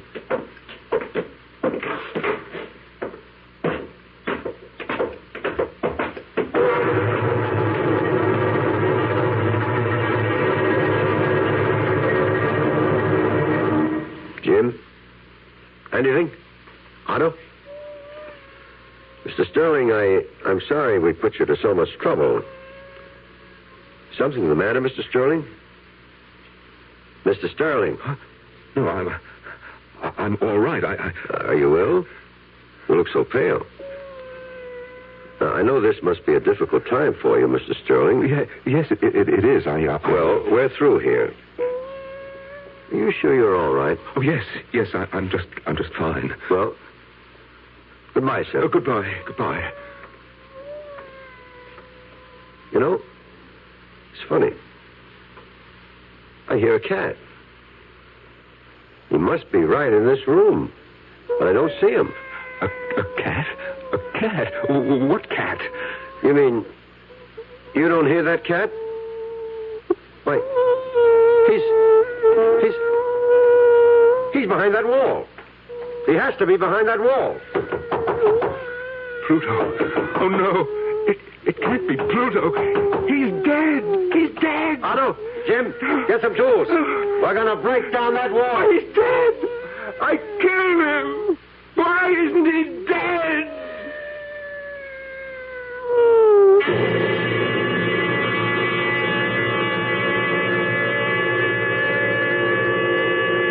Why? The answer is simple, and it's also the moral of our story, which is, a man is ill-advised to fool with a cat. Why? Because a man only has one life, while a cat has 9. And at this point in time, Philip Frederick Sterling has no lives at all, while Pluto still has 8. I'll be back shortly. Young I may be, but still I'm a man. Just turned 18 and I'll do what I can to find me a place where I can be me. Get ready for life, be free and see. Where do I go from here? Oh, where do I go from here? I finished school, but what lies ahead? Don't want to get trapped, want to feel free instead. All over the world, there's so much to do. The call of the sea, don't you hear it too? Where do I go from here? Oh, where do I go from here? What about the new Navy? You'll get your chance at success, learn an exciting job, and see the world. Call toll-free 800-841-8000. That's 800-841-8000. Or see your Navy recruiter. Be someone special in the new Navy. I know where I'm going from here.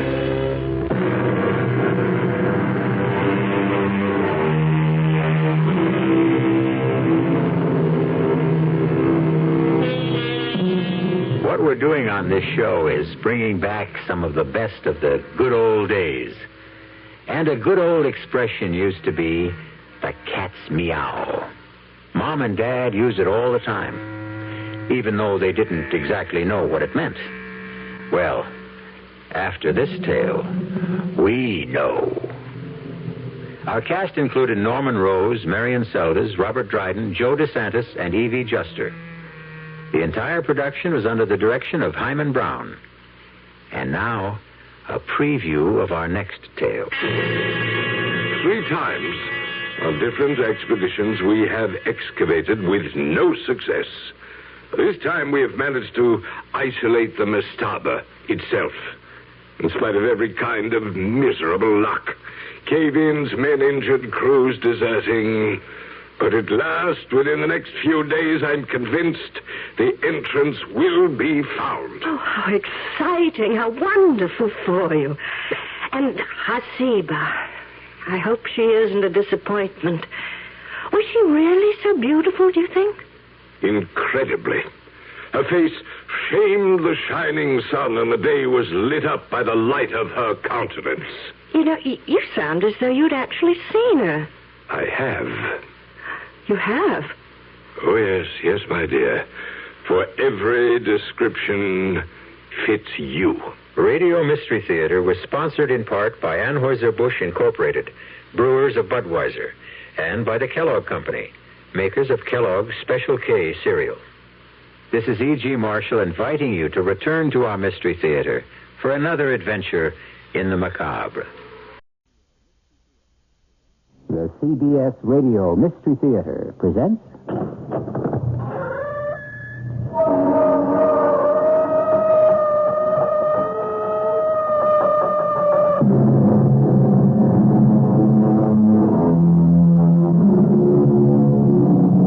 Come in. Welcome. I'm E.G. Marshall. The Book of Records tells us that the longest authenticated age a human being has ever reached was 113 years, somewhere in upstate New York. We read about men and women in certain Asiatic parts of the Soviet Union who are reputed to live to the ripe age of 135. And the Bible records that all the days that Adam lived were 930 years. Have you ever considered what it might be like if by some miracle of circumstance you were to survive beyond the 70 allotted to most of us? But way beyond. Let the steel jaws of the guillotine drip with the finest blood in France. Slaughter them all, murder them all. Lady, how could you have been so clumsy as to let Madeleine de Chenier slip through your blood-stained fingers? How did you let her escape? Lady, you must control yourself. Because she was too clever. She escaped your horrible machine of death, and she lived on and on and on. In spite of all of you, she lived.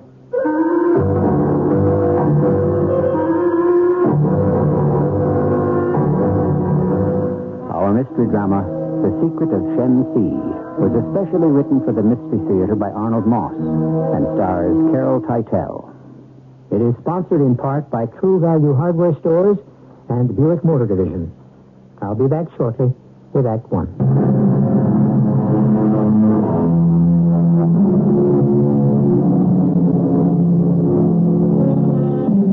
In the recital of the history of mankind, we learn of raging floods, rampaging tornadoes, earth-shattering quakes that have wiped out entire cities.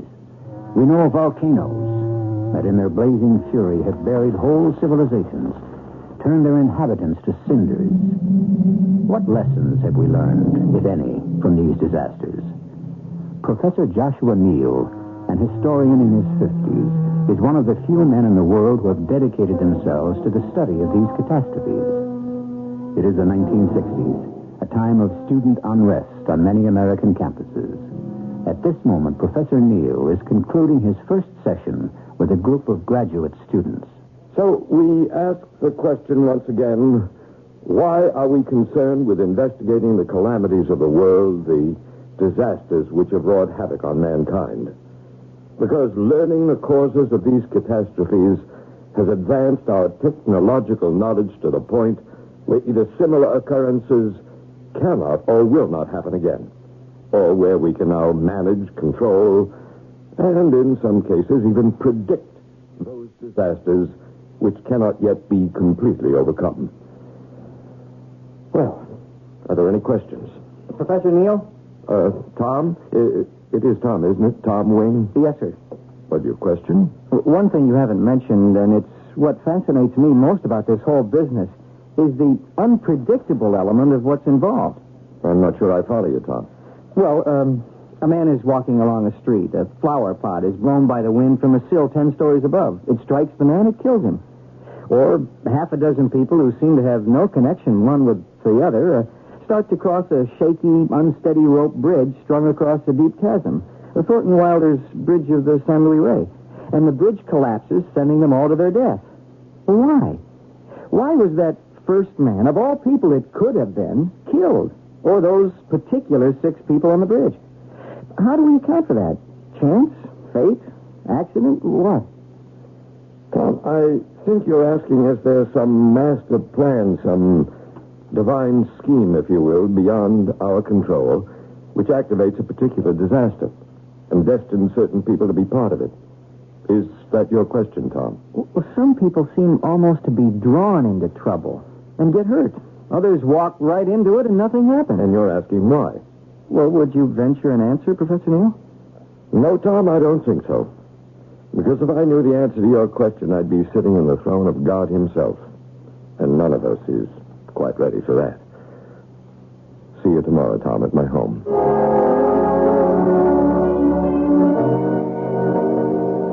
Now then, Tom, would you read that last section of your paper again? From where, Professor Neal? Go back to where you were talking about the moon shining. Let me see now. Oh, here it is. The moon was shining. A number of the passengers, before turning in for the night, were promenading about the deck, breathing the crisp air. Mm-hmm. Go on. Suddenly they heard a cry from one of the lookouts above. Iceberg! Iceberg ahead! The passengers began to rush toward the bow of the ship. Shall I go on? Oh, please do. A warning bell started to clang. Then another. Then, as though someone had scraped a giant fingernail across a huge blackboard, a hair-raising sound screeched along the side of the ship. The few passengers who had been walking the deck... May I come in? Oh, maybe, yes, of course, dear. It's half an hour past lunchtime. I brought both of you some sandwiches, a little wine, and a pot of coffee. I'm sorry to interrupt. Well, you shouldn't have troubled. Have you met Mrs. Neal, Tom? No, I haven't had the pleasure. That's my beautiful young bride of 3 months. Maybe. This is Tom Wing, one of my newest graduate students. Oh, how do you do, Tom? How do you do, ma'am? You from this part of the country? One of the first families of Grant Street in San Francisco, Chinatown. And not one of the campus troublemakers, I would hope. Hardly.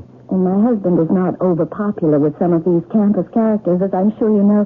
There's difference of views on university policies. I'm on his side. Oh, thank you, Tom. You can understand my concerns. I think we have some friends in common, Mrs. Neal. Didn't you go to the Playhouse School of Acting? Yes, I did indeed. And wasn't your roommate Kathy Fong? That's right. Your maiden name, or stage name, if I remember, was Mady Chenault, I think. Mm-hmm. Absolutely right. Mady Chenault. Well, how do you know all this, Tom? I used to date your wife's roommate. Oh, one of the penalties of marrying an aspiring young actress who's the age of most of your students.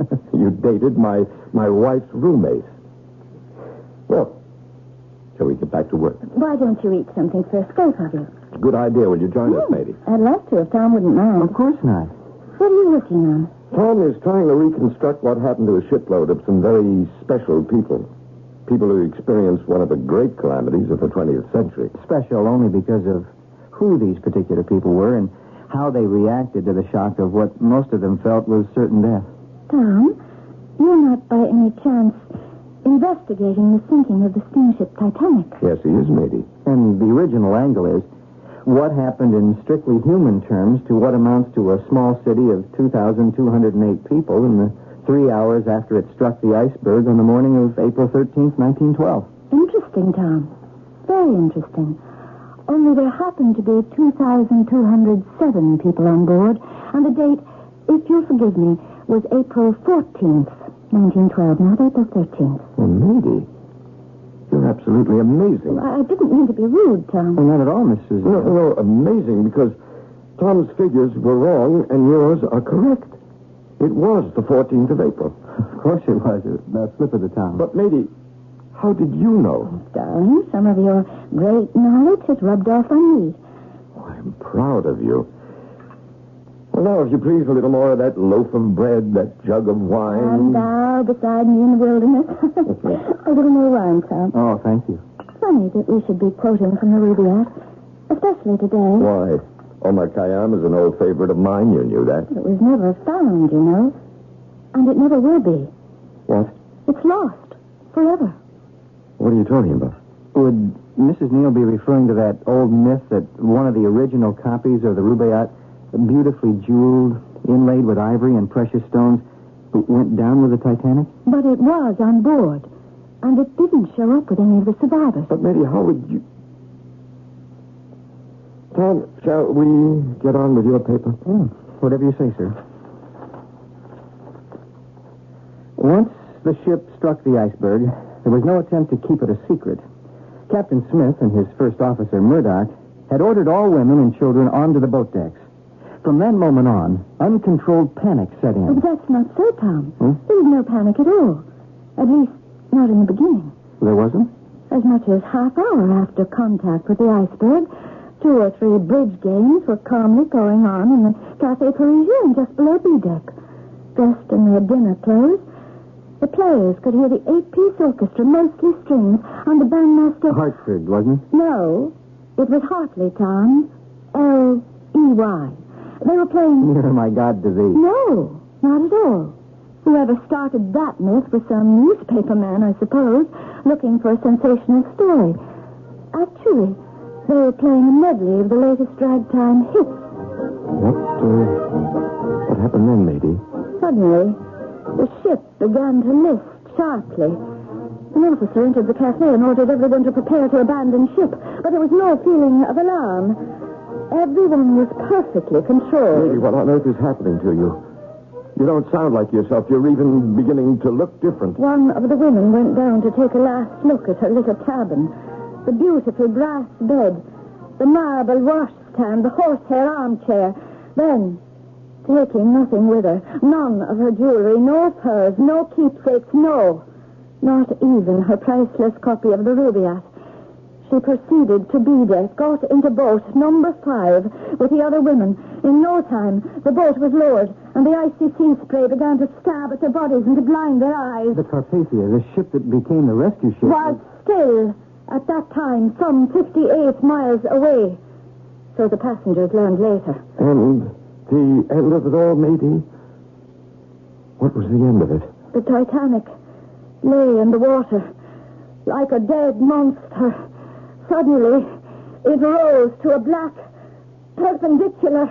The forward funnel toppled into the sea, and in minutes, the Titanic found its grave at the bottom of the dark Atlantic. Matey, are you all right? Matey! Darling, speak to me. Are you all right? Oh, yeah, I'll be fine, Josh. Just help me to the bedroom. I must have some rest, and I must be alone. Completely alone. Your face. What's happening to your face?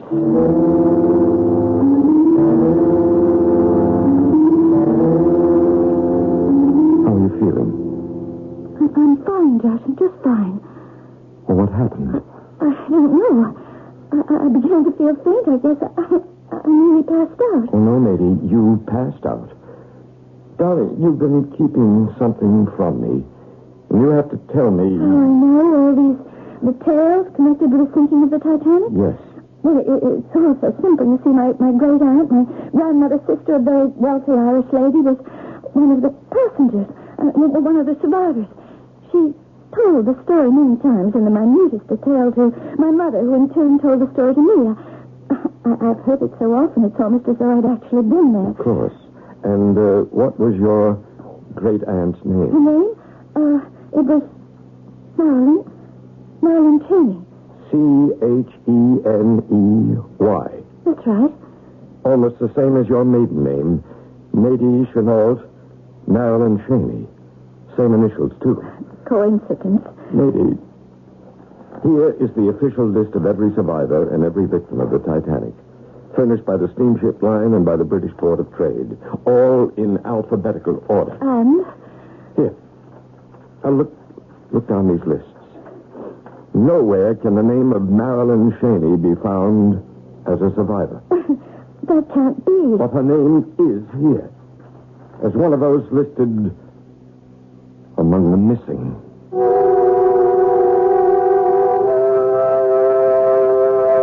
For the first time in the few months of his marriage, Joshua Neal, expert in the history of disasters, may be facing the most unusual occurrence he has ever encountered. A set of circumstances that could spell the kind of calamity he's never had reason to investigate before. How to explain this disturbing behavior on the part of his young wife? And where will it all lead? You know the answer, of course. Naturally, to Act 2.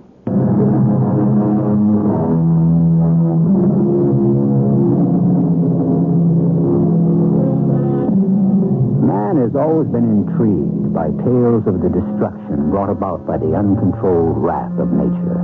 The unplanned, the unanticipated, the sudden. Tornadoes, hurricanes, fires, floods. Joshua Neal, student and scholar of these world disasters, has just come across an event in his personal life that holds a most disturbing threat. Marilyn Cheney was my grandmother's sister. She was on the maiden voyage of the Titanic. And she survived. According to the official, authentic lists of the survivors, Marilyn Cheney disappeared with the ship. And her body was never found. I don't care what the lists say. She survived. And she was picked up by the rescue ship, the Carpathia, and landed safely in New York a few days later? I suppose so.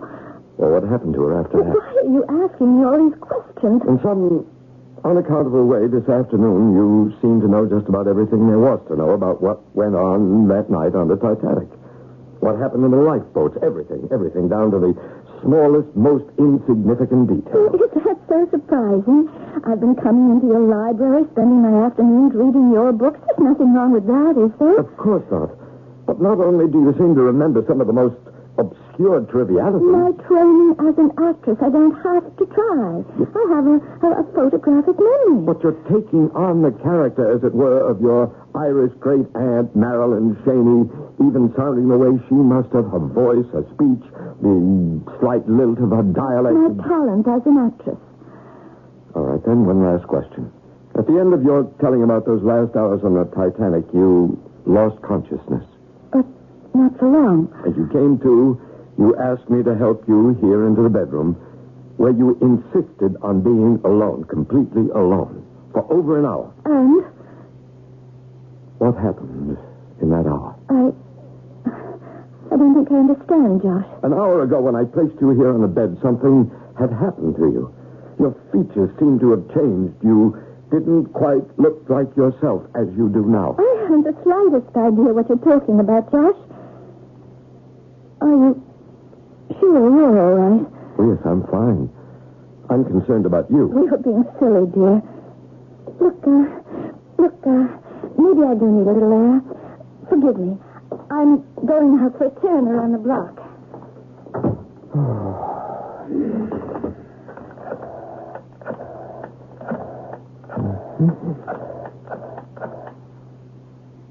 Hello?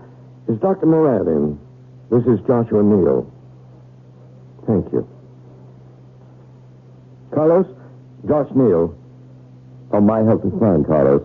I called you about Mady, my wife. I want you to see her. Complete physical checkup. Well, I'm not sure, Carlos, but something very peculiar seems to be happening to her. Something I can neither explain nor understand.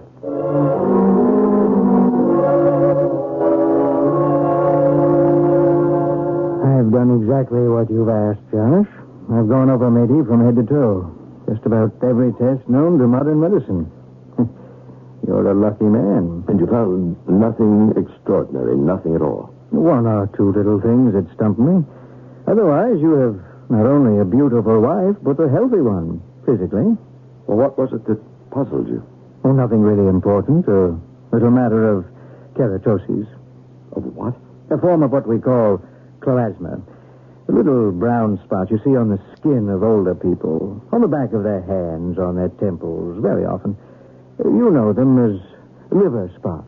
I never even noticed them on Mady. Well, she has them. And in a woman in her 20s, that's quite unusual. But certainly nothing to be concerned about. A minute ago, you said that Mady was physically healthy. Were you implying, Carl? I was implying nothing. But from what you told me about yesterday afternoon, I think maybe we ought to look a little bit beyond the purely physical. Mm-hmm.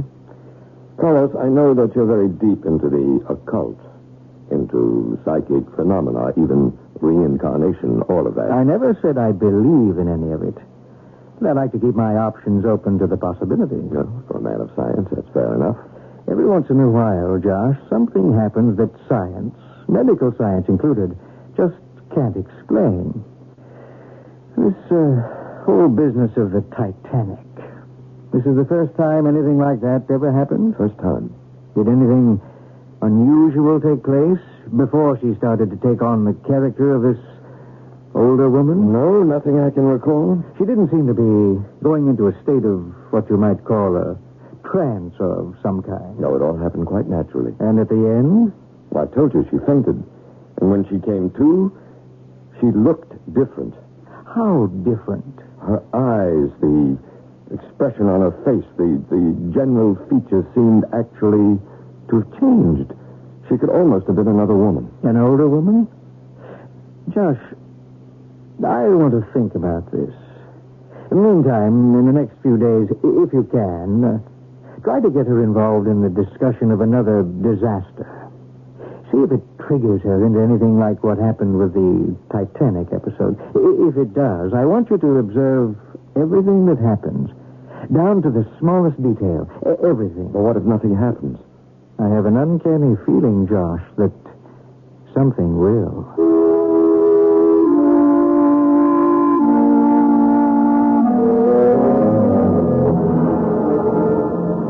A little more wine, Carlos. Oh, I believe I will, thank you, Mady. Oh, what a wonderful evening this has been. Our pleasure. I never realized what a great collection of fine wines you have. Oh, it's not very big. I couldn't afford it, but I do have a few good ones. For very special people. Let's see. The white was... Palifouzi, and the red Chateauneuf de Pape. What was the year, Josh? As you can see, Carlos, Mady's a lovely woman, but her French is not one of her strong points. Stop teasing me about it. I've learned French 3 times before I gave up completely. Oh, nobody's perfect, Mady. You know, I'm glad, Josh, that the situation on campus seems to have quieted down a little. It may be the calm before a very troublesome storm. Well, I hope you're wrong, dear. Like the avalanche that comes hurtling down the mountain with almost no warning? Oh, now, stay out of Josh's territory, Carlos. Of course. Well, you know, there's one thing about your calamities, Josh, that has always intrigued me. And that is? What do you suppose it is that draws people into areas and situations where, sooner or later, disaster has to strike? Where the risk of death is almost inevitable? It's not always easy to say. Could it be that many of them feel they have little or no choice? You mean like the people who live at the foot of Mount Vesuvius or Mount Etna, knowing that any day the whole thing could suddenly blow up and pour its destruction right into their laps? And still they stay? Is that what you mean? Well, where else could they go? It's their home. That's not what I mean. I'm talking about those who do have a choice, who seem to be drawn into some of the weirdest situations only because they see the danger as some sort of a tremendous challenge. Are there such people? I think there are. And they keep on repeating their experiences every chance they get. Surely you're not serious, Carlos. In any event, neither Mady nor I are looking for that kind of challenge here on campus. And I suppose we should be grateful for whatever period of peace our young friends out there are gracious enough. What was that? Looks like a rock hurled right through the window. Well, I guess that's the end of peace. It always begins the same way. Suppose this is meant to be some kind of a warning. First come the rocks, and then the paving blocks they tear up out of the narrow cobbled streets. What cobbled streets? And it ends with bleeding heads stuck onto the points of their sharp pikes, what they call their liberté poles, and there is no way to stop them. Lady, what are you saying? Stop it, stop it. Take your filthy hands from me. Let her alone, Josh. Exactly what I've been hoping for. Oh, join the rabble of your revolution, the scum of old Paris. Sing your vulgar songs. Overturn the throne of the beloved Louis XVI, of Marie Antoinette. Scream your cries of liberté, égalité, fraternité, till your throats are dry with your screaming. That's the way she was the last time. What? Might be dangerous to stop her. Oh, you were so thorough, all of you. But you missed one prize, a real prize. How were you so clumsy to let Madeleine de Chénier, la martyre Rambouillet, escape? How did you let her slip through your blood-stained fingers? What was that name? Madeleine de Chénier. Parce qu'elle était trop sage pour vous, cochon. Too clever for you, swine. Oh, now she escaped your horrible machine of death. And she lived on. And all, in spite of all of you, she lived. Carlos, help me. She's passed out.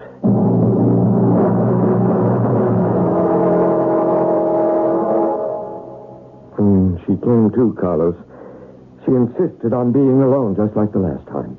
Why? I wish I knew.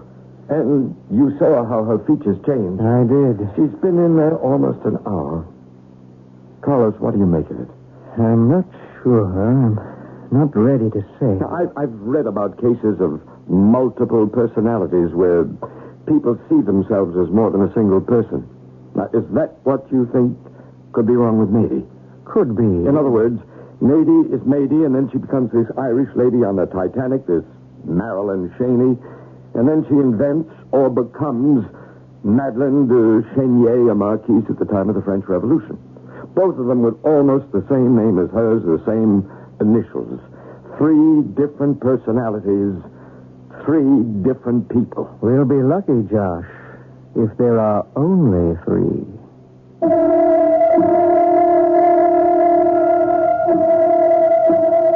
Joshua Neal has arrived at a point of crisis.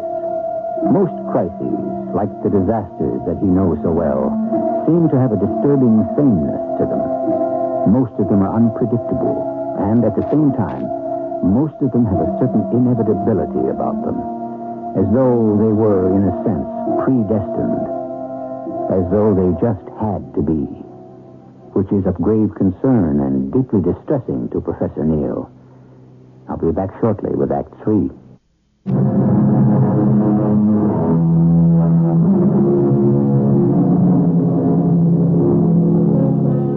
It's not uncommon for a person to marry without revealing to his partner every small, unpleasant detail of a secret past. A long-forgotten affair of the heart, perhaps, or a childish prank committed long ago in which one takes little pride. The past has a happy way, quite often, of burying its own dead. But in many a marriage, since we live in time, the past can often become the most momentous part of the present, as Joshua Neal is soon to discover. Mady, listen to me, please. I think you're in some kind of trouble. And all I'm trying to do is to help. I am not in trouble, and I don't need anybody's help. Will you answer a few last questions, please? This French Revolution thing, like with the Titanic, you made it sound so real. You became so involved with what must have happened. One would think that... One would think... What? Well, now, look, Mady, let's face it. You don't speak French, right? Hmm. But as you spoke of the reign of terror of the 1790s in Paris, you spoke French fluently. You pass out, you come to, you demand to be alone, and an hour later, everything's normal. Well, then, what's the problem? Well, first, these things seem to happen only when some world-shaking disaster is involved. Why? Second, no, please, let me go on. In that hour when you're alone, why do you insist on being alone? And what happens to you during that hour? That's a lot of questions. They trouble me. Josh, do you love me? Well, of course I love you. You know that. How can you ask? I must be sure. Because you're the first man in my life. The only man that I have ever truly loved, I think. Well, I'm glad. But why do you say I think? I can't be absolutely sure. I can't always remember. Something is troubling me, something very serious. Let me help. No, you can't. Nobody can. You must be patient with me, and you must trust me. Oh, what was that? I have no idea. Those campus troublemakers again? Could well be. I'll take a look. Oh, don't open the door. Look through the window. It might be a trick, Josh. Be careful. Don't worry. Tom. It's Tom Wing. Come in, Tom. Gong hei, fat choy. What? Gong hei, fat choy. Happy Chinese New Year to both of you. Is that what that means? What you just said? More or less. And a Happy New Year to you, too, Tom. Thank you. I brought you both a little gift to celebrate the first day of this year of the horse. Oh, how sweet of you, Tom. What is it? Well, open it.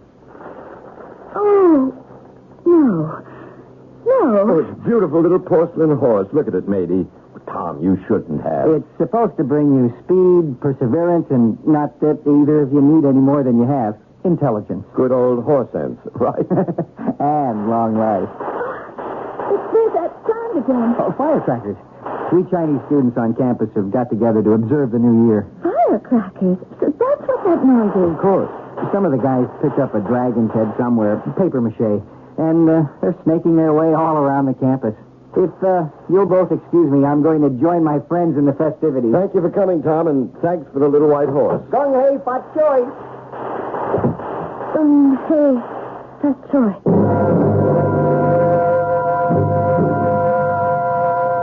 She's in the bedroom, Carlos, resting. You said on the phone that there was an emergency. Well, there might be. She's upset about something. Something's on her mind, and that's why I called you. All right to go into her? I think so. Mayday? Good evening. Oh, hello, Carlos. To what do we owe the pleasure of your company? Oh, just plain boredom. I thought I'd drop by and beat your husband at a game of chess. What's that little porcelain horse you've got in your hand? A gift from one of Josh's students. Oh, the Chinese kids are putting on quite a show this year. I wish they'd stop. That's a wonderful way they have of keeping up the traditions of their ancestors. Small link in a civilization, a way of life that's lasted an awfully long time. Why do you say that? It reminds me a little of those enormous sea turtles we saw last year in the Caribbean. Do you remember? I remember. Huge beasts, Carlos. Some of them measured over 5 feet from head to tail, hundreds of pounds, and their estimated age, imagine, over 300 years. Amazing. All the redwood trees in California, 1,000 years old or more. These and the sea turtles and those young people out there with their dragon dancing, they're some of the few living ties to the past, to history. Maybe it would be better if they would all die. What? Lady, what are you saying? The trees are useless. The turtles do nothing but blink away forever in the tropical sun. The students outside are accomplishing nothing. And as it will, to the trees and the turtles, the time will come when their lives will also end. And perhaps it will be better so. Maybe. Because sooner or later, their flesh will grow like fungus on a bamboo tree. Their hair fall from their heads. Their teeth blacken and drop from their mouths. Because they could not learn to live forever. They could not learn to remain eternally young. They could not learn to avoid the pain and horror of growing old. Her face is changing. It's becoming oriental. Go on, Josh. It happened, you know, once, only once, in the entire history of the world. Only one person discovered the secret. Who was that person? Where did it happen? Over 400 years ago, during the Ming Dynasty, in the province of Shanxi in northwest China. The birthplace of all things the Chinese are so proud of. Porcelain, textiles, painting, the brilliant colors of enamels on glaze. The Cradle of China, it was called. Until that day, when the Cradle of China became its grave. Its grave? January 24th, in the year 1556, by the calendar of the West, New Year's Day. the year of the horse. The same dancing, the same firecrackers, and it was the end. That was the day. The earth trembled and spat up its insides over all of Shensi. She's absolutely right. 1556.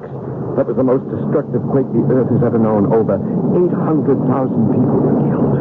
Among those who perished was the wisest man in all China, the ancient philosopher Han Cheng. It was he who, along with the most lavish gifts, taught the most precious secret on earth to his young granddaughter, one of the few who survived the upheaval of the earth. The secret? What secret? Who was she, this granddaughter? What was the secret she learned? The maiden bore the name Mei Cheng. Mei Cheng? And the secret the old man whispered to her...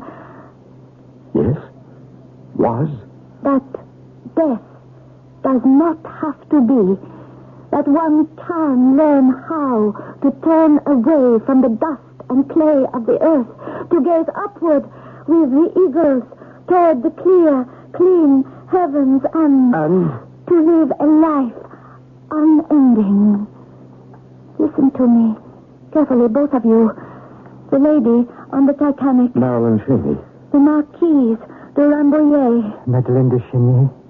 And Mei Cheng. Yes?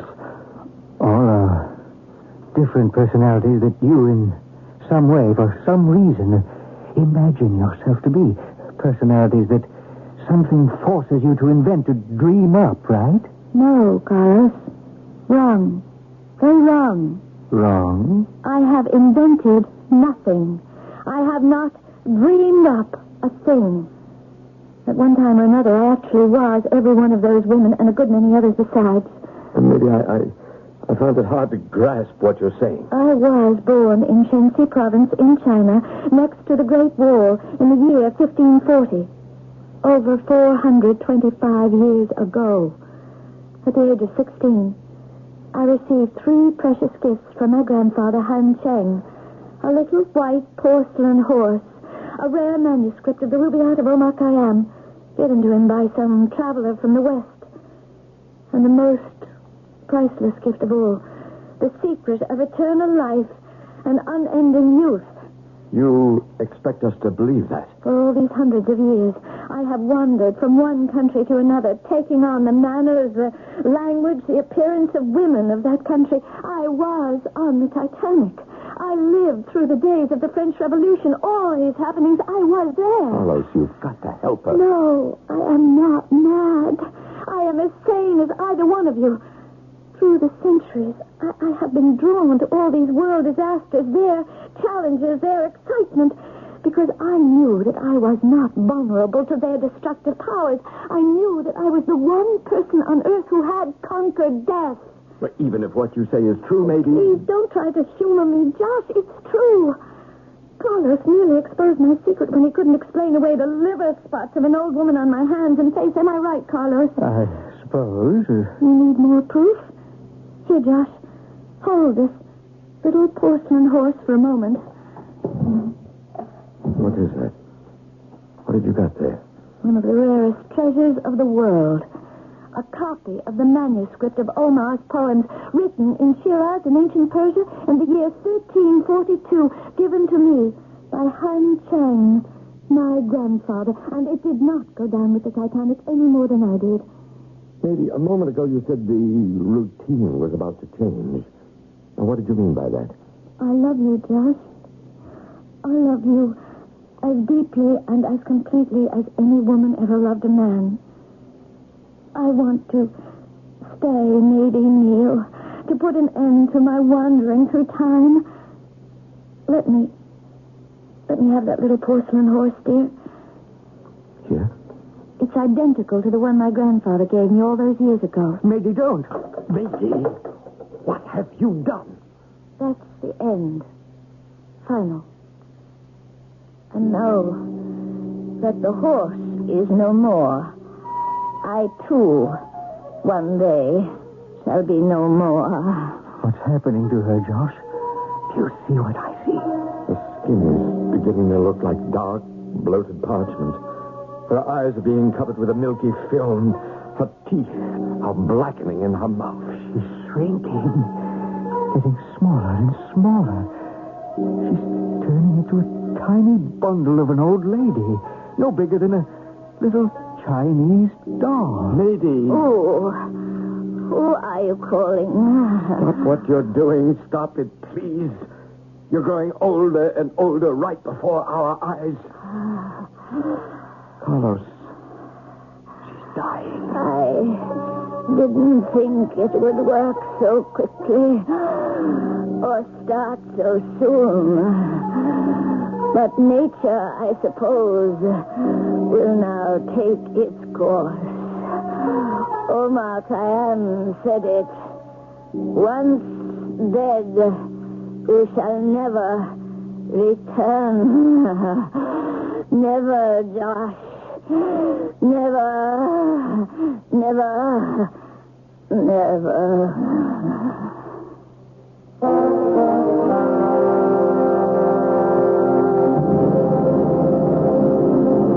As Joshua Neal watches his beautiful young wife suddenly shrivel into a mummy-like wisp of an ancient Chinese lady, and as she breathes her last, he turns the pages of the yellowed manuscript of the quatrains of Omar Khayyam and reads, "Strange, is it not, that of the myriad who before us passed the door of darkness through, not one returns to tell us of the road which we must travel too."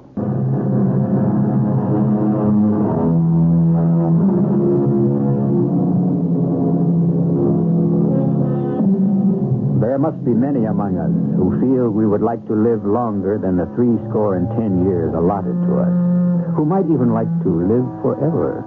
And it may not be completely unreasonable to expect that someday we may indeed learn the secret of willing ourselves into creating a life without death. So the next time you sit next to a pretty young girl or a handsome young man on a bus, take a good look for liver spots. Who knows? He or she may just happen to be a youngster who is 500 years old. Our cast included Carol Teitel, Arnold Moss, and Bob Caliban. The entire production was under the direction of Hyman Brown. And now, a preview of our next tale. Now you know. I know nothing. What I saw was a handsome young gentleman, his hands crossed on his cane, dressed in fine, old-fashioned clothes. I was surprised when he left the pew. No one else saw him. What? Oh, but he was as plain as day. To you and to me. Not to anyone else. To them, he was invisible. You must not tell anyone. Is this the horror that you said you and I would share? Yes. You're the only person in the world who could see him. And you, Mrs. Marsden? Oh, me, of course.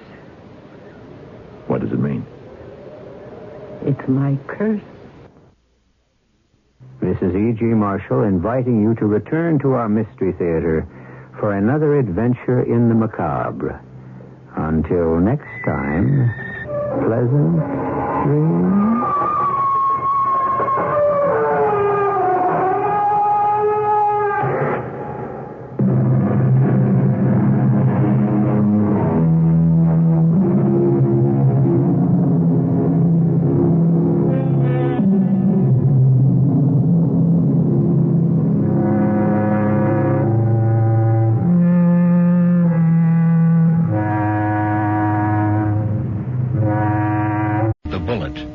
Written especially for the CBS Radio Mystery Theater by Sam Dan and stars Larry Haynes. I shall be back shortly with Act One.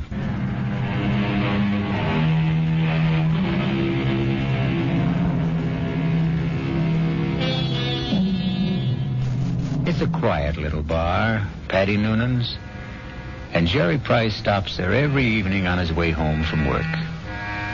He's not looking for anything special in the way of atmosphere, adventure, companionship. And he has no intention of getting drunk. Just a couple of beers, perhaps, to bridge a busy day. to ease the fatigue, the strain on his nerves. In the comfortable half-light of Patty Noonan's, the world outside becomes vague, distant, especially when Old Man O'Rourke is holding forth. And he lay there, his head against the barricade, and the blood from him falling soft upon the pavement. I looked in his face, and I could see his death was upon him. "'Tis a bitter thing," I said, "to die at 17. And for a moment his darkening eyes held mine. And with his last strength he said, "'Tis a sweet thing to die for Ireland." Sweet indeed, Mr. O'Rourke. Any calls for one on the house? I thank you, Paddy Noonan. I see Jerry Price. Excuse me. Good evening, Jerry. Hi.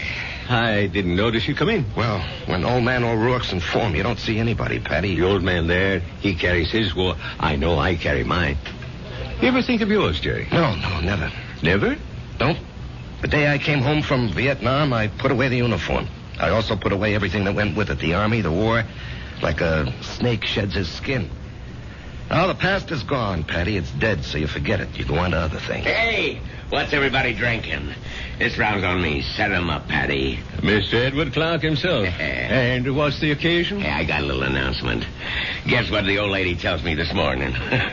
Number 10 is on its way. Oh, that event around must be on the house, Mr. Clark. Just a quick one, Paddy. Hey, I got the truck outside. What are you hoping for this time, Ed, boy or girl? Let's see. What do I got now? 4 boys and 5... No, I got 5 boys and 4... who can keep them straight? All I know is I'm always tripping over somebody. 10 kids in 12 years. Well, you can't tell me it isn't exciting to hear there's going to be a new baby. Oh, yeah. I know it's going to be a kid that'll wet its pants and keep me up half the night. It's another mouth I got to feed. Yeah, well, guys, I got to ride. I'll see you tomorrow. You know, Betty, it's funny. People who don't want kids, can't stand kids, can't afford them, can't raise them, they can't help getting kids.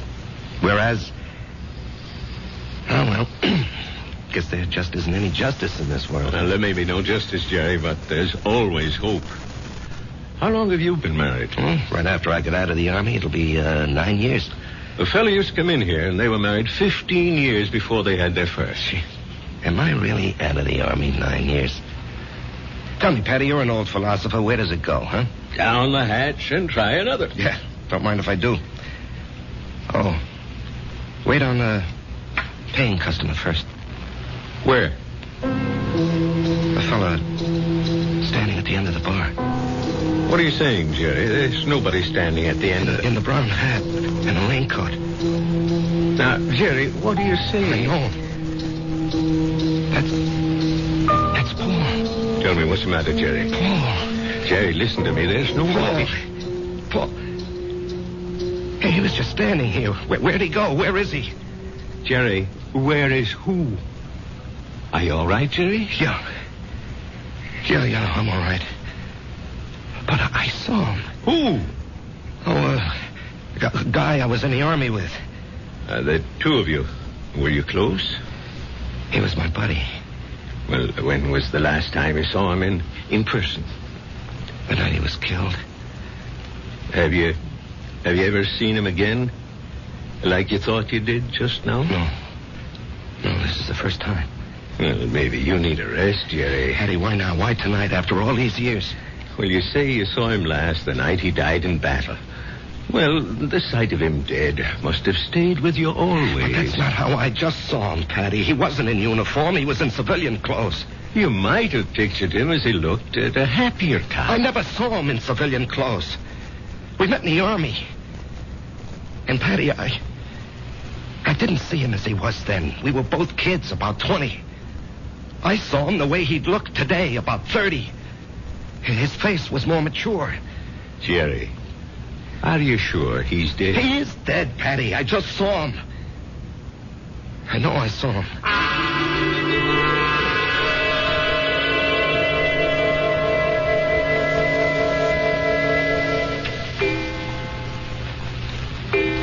Jerry, it's after midnight. Oh, I'm not finished, honey. I Have to clean up these reports, Marge. Honey, a new rule has just been passed in this house. All paperwork shall be done in the daytime. Marge, I have to call on customers. Be reasonable, huh? Am I the kind of wife who makes idle criticism? No, indeed. Constructive suggestions, that's my motto. Northeast Distributors can solve all your paperwork problems by hiring a girl. Honey, I'm lucky to have the job. No, Jerry. You're not lucky. They're lucky. Well, everybody knows you're a terrific salesman. Well, you could get another job tomorrow. More money, less headache. Honey, I couldn't walk out on Joe Keller. Why not? Well, I'll never forget what that man did for me. I came home from the Army, a kid with no experience. I needed a job. He took a chance with me. Now he needs me. Oh. Well, I'm just worried about you, Jerry. You look so tired all the time. No, I'm in great shape. Will you go see Doc Steiner? I did, today. Oh, well, it's about time. You needed a checkup. Well, I didn't just go for the checkup, honey. I went for the other thing. Oh, Jerry. Well, he said some people, men, well, they're okay in every way, but it just doesn't work out for them. Jerry, it's all right. No, honey. It's all my fault. Honey. It's just unlikely there can never be any kids. He said unlikely. What he meant was impossible. We've got each other. Yeah. If only you didn't want a child so badly. Now we'll definitely think about adopting. Okay? Yeah, okay. Sometimes that works out even better. Come on, honey. Let me see you smile. Marge, I don't know what I'd do without you. Oh, that makes us even.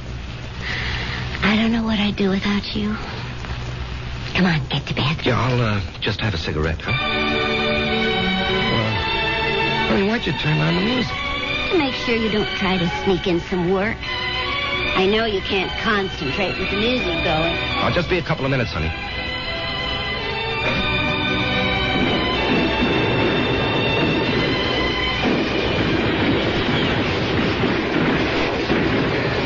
Halt! Let's hear that password. Paul, is that you? Jerry. Hey, climb down the hole, make yourself at home. Man, I'm so beat I can't even remember the password. That's all right. I don't even know what it is. Got a cigarette? What'd they want back at the CP, Jerry? Patrol. You going? Yep. But you went out yesterday. Well, maybe I better write to my congressman, huh? I don't have any more cigarettes. Here, finish this one. Paul, I don't know if I can go out again. We're being relieved tomorrow. We were promised a rest. I just don't know if I can go out again. But you ain't going out, Jerry. Didn't you hear? I'm going. Oh, no. I'll say you and I made a trade. No, Paul, I can't let some other guy but do... I'm not some other guy. I'm your buddy. What's the matter, Jerry? You never did it for me.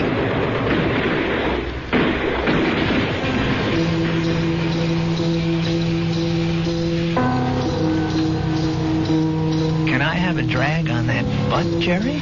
Paul, you're alive. I'm alive, Jerry.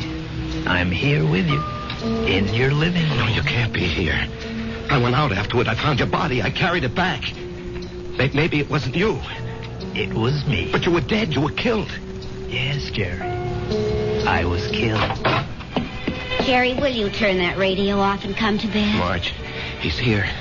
Who's here? Can't you see him? Jerry, I don't see anyone. Paul, why can't she see you? She will. They all will. When? Later. I have to go now, Jerry. No, Paul. Paul, tell her. Jerry. She'll think I'm crazy, Paul. Paul. He's gone, Marge. He's gone. Jerry, honey, what's going on here? Marge, he was here. He was right here. Now, you got to believe that. I'm not drunk, and I'm not crazy. I believe you. I believe you, Jerry. Now, here, just sit down. Don't do anything. Don't say anything.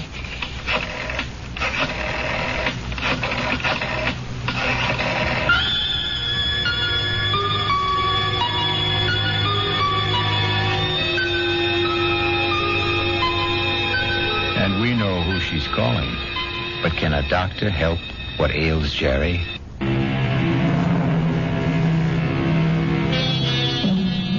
And now, Act 2 of The Bullet. Let us trace the path of the bullet.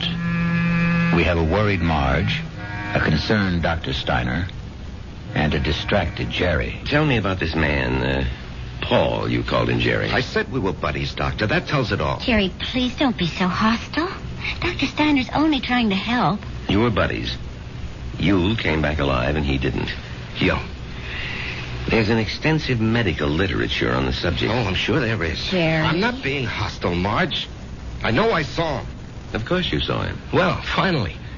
But that doesn't mean he was there. You see, Jerry, the death of a wartime comrade remains an eternal reproach. All who survive are sentenced forever to feelings of guilt. No. Doctor, the wars are fought by kids in foxholes. The literature is written by doctors and officers. That's hardly fair, Jerry. I'm the authority on war, Doctor, because I was a kid in a foxhole, and I don't feel guilty about my buddy. You don't? No. Tell me why. No, you wouldn't believe it. Try me. All right. You see, there's a bullet, and it's designed especially for you. And if it's your bullet, it'll find you no matter where you are. You can't evade it, you can't avoid it. It was meant for you, it was meant to be. You and the bullet. Both of you were dust, originally. You were dust because the Bible says so. And the bullet was also just dust in the ground. Well, that bullet was mined and refined and cast into metal. It was shaped into a slug and joined with a shell. It was one of billions of bullets, but it was yours, all yours. And at the right time, there'd be a tremendous explosion of gases in a narrow chamber. And the bullet would be torn loose from the shell case and spun around the grooves of a gun barrel and hurled through space. This is the bullet you don't hear. You don't hear it, Doctor. You don't hear it whine past your ear or ping off a rock or thwack against a tree. That's because it's your very own bullet. It's coming to meet you, or you're going to meet it. It's been arranged. You see? It's an appointment that can never be broken. The dust that had become the bullet would encounter the dust that had become you. And after a while, both of you would become dust once again and return to the ground. Your original home. Jerry, I know you're overworked, you're overwrought, you're overtired. I keep telling him to slow down. Okay. I know I'm under a strain. I know I'm working too hard, but what can I do? Jerry, try to understand. Right now, you're having what is popularly known as a nervous breakdown.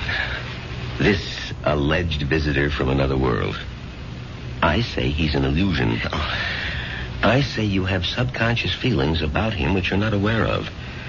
And I say they burst through because of heavy pressure on your nervous system. Yeah, I knew you'd say that.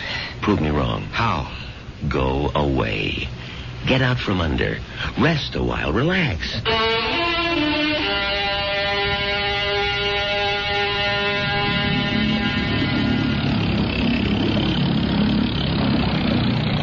Oh, honey, this looks like a good spot.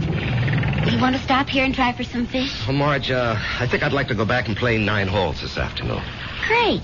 I need more practice with my irons. Honey, you know, you've been getting a lot of sun. Maybe you better take it easy for a few hours, huh? And besides, you have an appointment with, what's that name? Biscayne Appliances. See, Jerry, I wasn't sleeping when you called that number this morning. Now, Marge, I've been good all month. I was just getting restless, that's all. Look, they're a big chain down here. If I can open them up, I'll justify the trip. Justify? To whom? Why do you have to justify anything? Isn't your health important enough? Honey, Joe Keller was very nice about it. Joe Keller had no choice. Marge. Honey, Steiner was right. I was beat. I don't know how I managed to drag myself along. So I did the right thing. I chucked it all. Now I'm fit, see? I never felt better in my life, and I'm raring to go. Great. In a month or two, we may think about going back. I'm not used to being idle, honey. Neither am I. But I am learning to love it.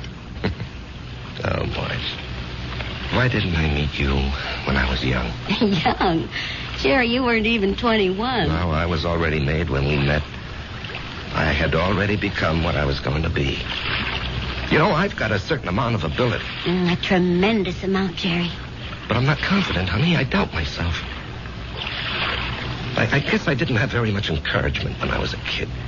You know, my brother was a great athlete. My sister was a great beauty. I was kind of clumsy and funny looking.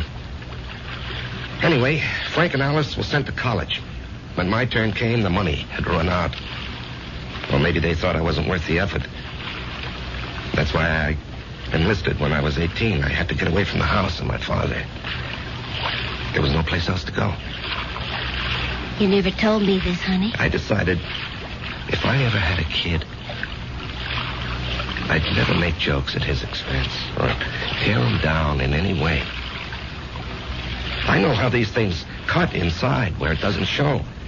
I would do everything to build him up and give him confidence. I will never have any real confidence, Marge. Oh, yes, you will. No, baby. You won't get it from a pep talk. I think we can go back home now, Marge.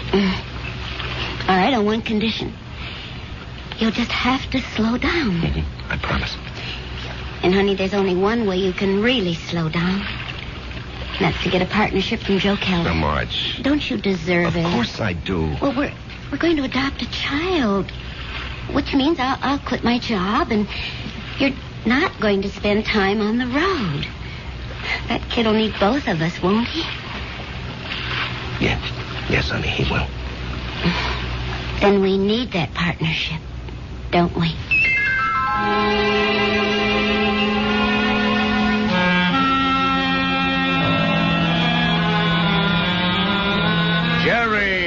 Jerry, baby. You look like $1 million. Less 2% for cash, of course. Yeah, Joe. Hold it. Ramona, no calls. I'm in a meeting. I can't be disturbed. Well, anyhow, Joe, hello. I want you to take it easy for a while, you hear? Yeah, I'm ready for action, Joe. Oh, you think you're ready. Now, listen. I know you had a lot of expenses. I want you to take this little check. It's only $500. I'm strapped for cash this week. I had to pop for a whole new computer setup. But anyway, I decided to increase your bonus to 5%. That'll amount to a pretty sweet raise, huh? Now, Joe. Don't thank me, kid. You're entitled to it. We got to make sure you don't get sick again. Joe, I have to talk with you. Well, sure, kid. What about? Well, it's personal and important. Well, let me buy you lunch.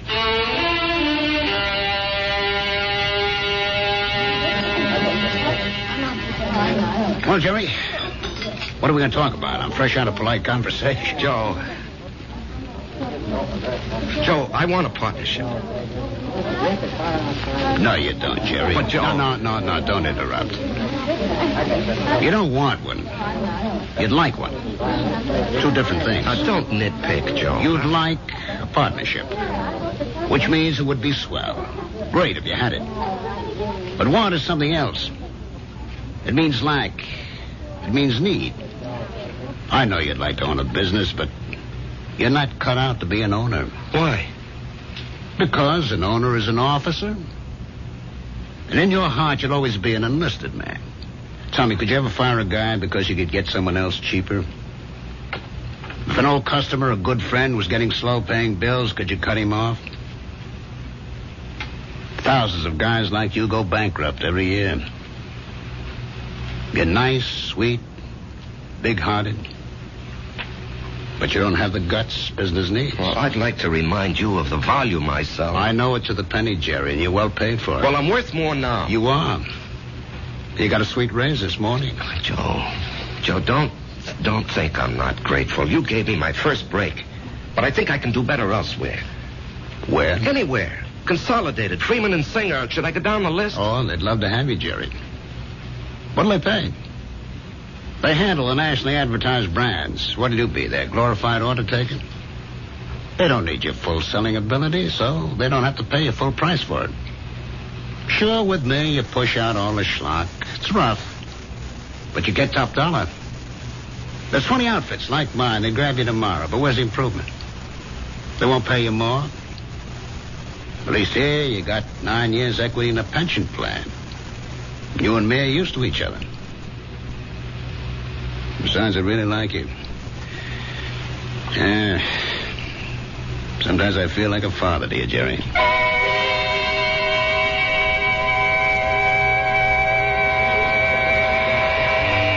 was a fiasco, Patty, a fiasco. And how do I break it to Marge? Oh, what's it all about, Jerry? Well, at least I don't have to put up with Ed Clark tonight. I think I'd punch him right in the mouth. We'll be deprived of his wonderful company the next 2 weeks. He's tooling that trailer into the southwest. Hello, Jerry. What? Patty.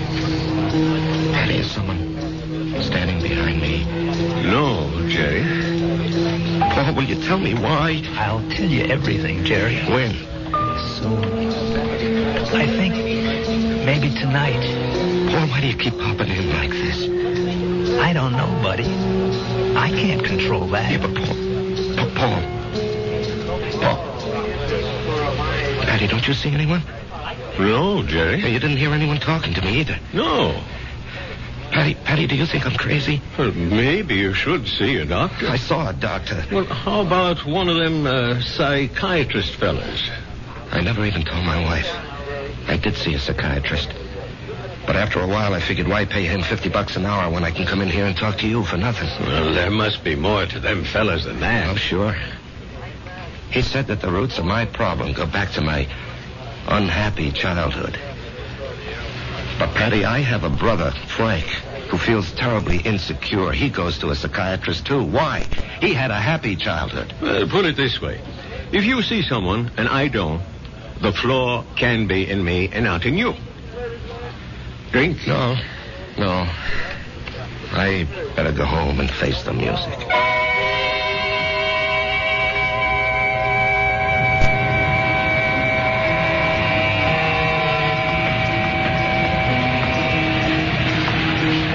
Jerry? What? Let's go someplace and talk. Where? Let's go to the parking lot. Sit in your car. It's cold. That won't bother you, will it? Not yet. Turn the heater on for yourself. When will everyone else be able to see you, Paul? In 2 weeks. Oh, that's great. No, it ain't. Why not?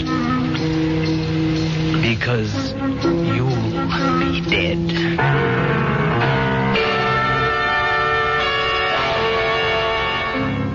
Because you'll be dead. Cold words from a warm friend. The chill inside the car becomes intense. But Jerry knows there's no point in turning on the heater. We'll rejoin these two friends when I...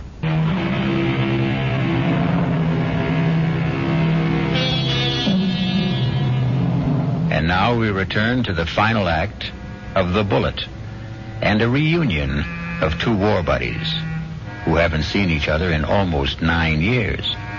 Jerry Price, who is alive, and Paul Gardner, who is dead. The heater in this car doesn't do much good. You're shivering. Why am I going to be dead, Paul?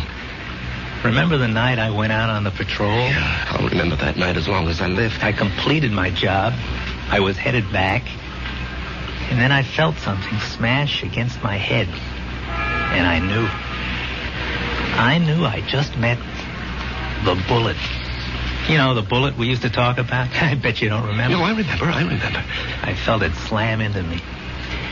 And then I didn't know anything anymore. Yeah, well, when the guys told me, I went out to get you, Paul. Yeah, I might have known you would. 1 minute, I was moving through a rice paddy. And the next minute, I'm sitting in an office. And I knew a lot of time had gone by. Don't ask me how. I knew, that's all. A man was talking to me. What kind of man? You know the type that's a clerk in the government or a big corporation, fussy, self-important. Everything's got to be in the right place. He doesn't even look at me. He's got a piece of paper. He says, Paul Gardner, you're going back. You should not have died that night. The computation was for you to survive. The plan was for you to marry a girl named Marjorie Stone. I married Marjorie Stone? Yeah. I told the guy, I want no part of it. And he gives me a look, this clerk does, like he couldn't care less about me or you or anybody else. And he says, come with me. He leads me to a door. It opens. And all I can hear is a hum and a clicking and all I can see is a computer. I mean, there's no end to the thing. That's all you can see is computer. And he says, there it is, friend. City Hall. Go fight it. By this time, I'm shaking. That machine scared the pants off me. You couldn't see the top nor the bottom of it. There was no end to it, just a machine wherever the eye could see. Well, then what happened? This clerk, he tells me there's a plan. A capital P plan. It calls for me to come home. Not you. Yeah, well, maybe that's fair, Paul. You were always the better man. No. You got more on the ball. You never got a break, that's all. I had the chance to go to school, become somebody. I could have gone into the old man's business, become the biggest hardware dealer in Atlanta. You and me. We both run away to join the army. You because you had nothing. Me because I had everything. But why are you coming back? Because Marge and I are supposed to have a boy.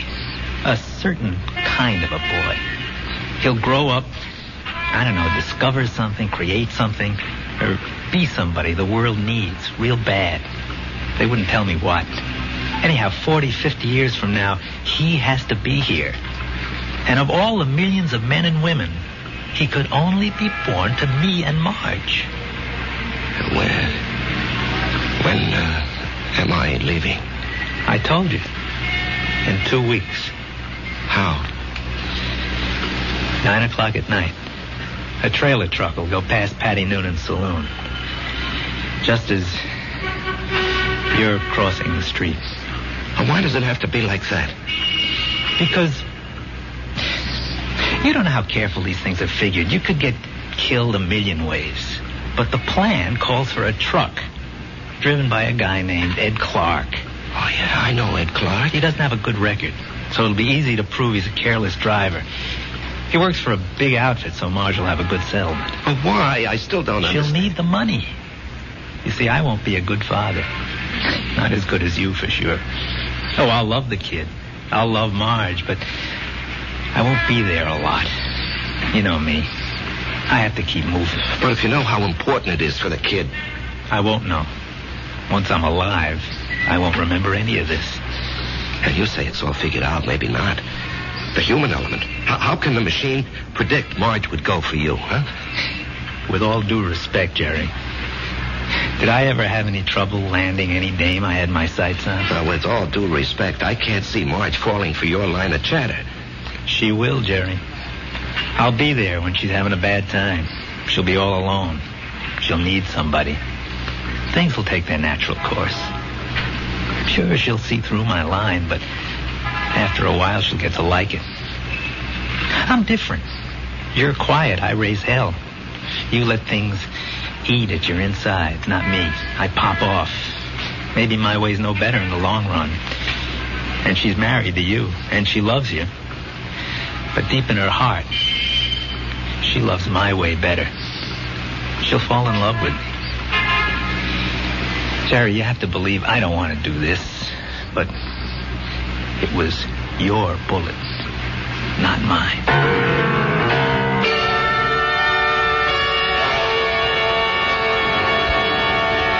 Jerry? What are you thinking about? Oh, a guy downstate wants to cancel a carload of refrigerators, so I'm figuring an approach. Didn't we agree we'll work at home? Yeah, well, honey, this is just thinking. Did you talk to Joe Keller about the partnership? Yeah. And? He said no. Did you give him notice? No, he gave me a raise. Oh. Okay. Marge. Why don't you mix us a drink? Honey, aren't you going to say anything? Mm-hmm. Don't put in too much ice. Marge, please, you don't understand. I understand. I married a certain kind of man. And you're stuck with him? No. I'll stick by him. Because I love him. Would you have wanted a guy who'd barge into Joe Keller's office and say, Joe, either give me half the joint or I'll open up across the street and run you out of business? Oh, come on, Answer me, Marge. I have to know. Well, maybe I did. Why didn't you marry him? He never showed up. So you settled for me? That's what's known as falling in love. Come on, honey, take me to the movies. No, I don't want to take you to the movies. Let's go downtown and see a play. But that's a lot of money. Are you going to worry about money? Now, and look, this weekend, would you like to fly out to, say, Snow Valley and ski? Yeah, or how about Las Vegas, huh? Jerry, what's gotten into you? Honey, we're going to have 2 weeks of the most fantastic fun. Why 2 weeks? Oh, what's so special? You? Me? I just want to spend the rest of my life having a ball with you.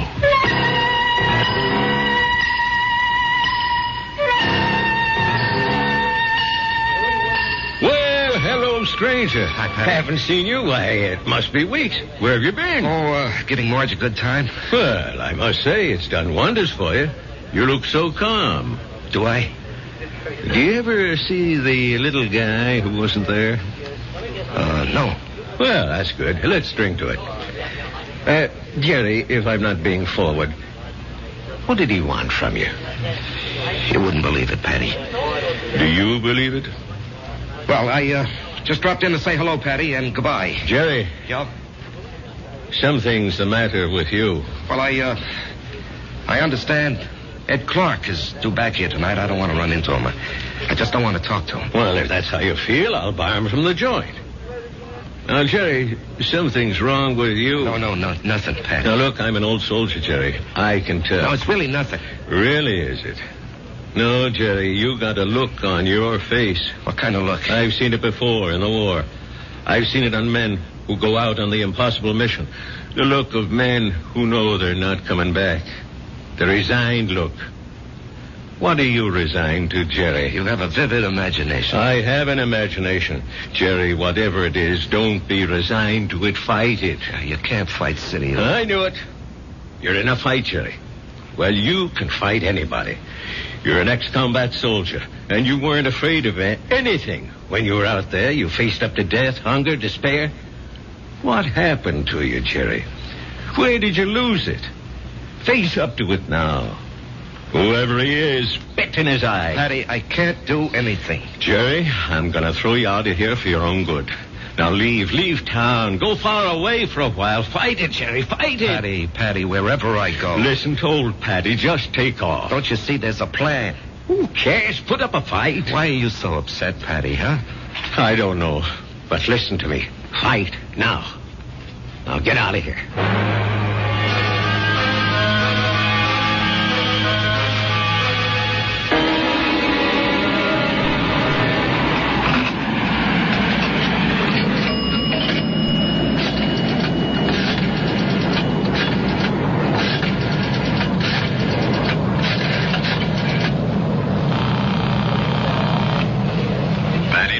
Patty, it's Jerry. I decided to fight it. Good boy, Jerry. You know, Patty, there's something about your place. I don't know how to say it, but I feel stronger, better, away from it. Well, I don't mind. So I'm going to fight. What have I got to lose, huh?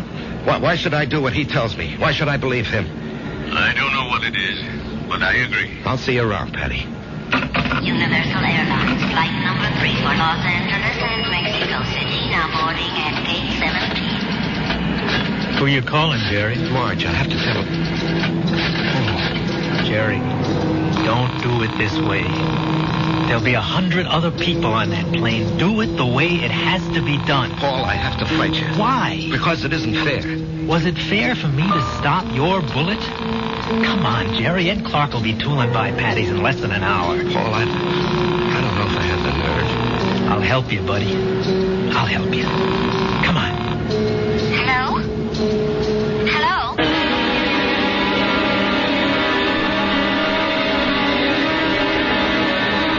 What is it, Mr. Noonan? I called you, and I hope it wasn't out of turn, Mrs. Price. It's about Jerry. What about Jerry? He's sitting back there in a booth. Now, wait. Don't go to him yet. He's in trouble. Well, it can't be. We've had such a glorious 2 weeks. He's in trouble. Well, what kind of trouble? I don't know. We have to help him somehow. Is it that Buddy? I think so. Well, the time has come to lay that nonsense to rest once and for all. And I'm going to... That won't work. Agree with him. Show him anything he wants is okay with you. Don't fight him. Or we can give him his love.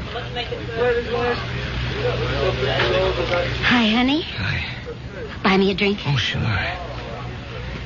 You know, I never knew you had those little gold highlights in your hair. Oh, I'm using a different bottle this week. I love you. I love you, too. And I want you to be with me always. Come on, Jerry. Let's start. No, not yet. Are you talking to me? The plan calls for it. How do I know there is a plan? Ask anybody. Ask Marge. Jerry, what are you talking about? Marge, do you believe there's a plan that determines the actions of everybody in the whole world? No. You sure? I'm sure. Well, then how do you think things work out? Well, every which way. Come on, Jerry. It's time. No, I won't go. Where won't you go? Then, Marge, as far as you're concerned, there isn't any plan. Oh, well, what do you think, Jerry? No, that's not important. What do you think? Well, yes. Yes, there is a plan. I can prove it. You can? Yes, but you started me thinking there has to be a plan. Otherwise, you and I, we just never would have met. Remember that day? Yeah. You were taking cash at Ryman's drugstore. That's the only reason I walked in there. Well, I'd already given notice. I was going to leave. And then you walked in and asked Doc if you could open a charge. Then and there, I decided to stay. And where? Where were you going? Oh, away. Pull up stakes. Why? Well, my folks were gone. My friends were married. The neighborhood had changed. The girl I went to school with had a father, a construction engineer. He'd been transferred. Well, she took a job in his new office, and she wrote and said she found a nice crowd. They needed secretaries down there. She could fix it up. Well, why not? I was set to go. But it was not to be. You came wandering into Ryman's. Obviously, there's a master plan that rules our lives. And where was this wonderful place you almost went to? Atlanta. Atlanta? Oh, what's so remarkable about that, Jerry? It was definite you were going. Well, sure. And only because you met me. Only because I met you. Otherwise, I'd have gone to Atlanta and married a southern millionaire. But evidently something had been planned for me. Aren't you flattered? I met you, and it changed my whole life. Are you ready to go now, Jerry? Marge, will you come with me? Yes, Jerry. Where do you want to go? Why, I have to do something. I'll come with you. No, wait here, darling, please. It's time, buddy. Just like going out on a patrol. Jerry, where are you going? That's all right, Patty. It's all right. I didn't want this, buddy. I know. I don't want you to take my bullet either. Goodbye, Jerry. Yeah, goodbye, Paul. Take care of her for me, huh? You know I will.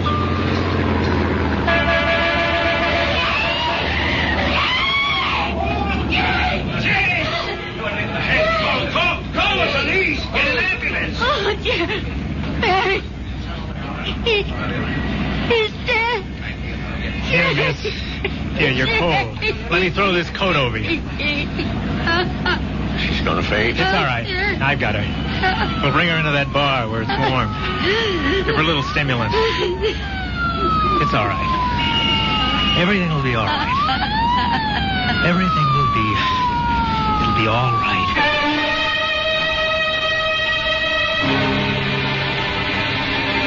So many people preface what they believe with, "It is written."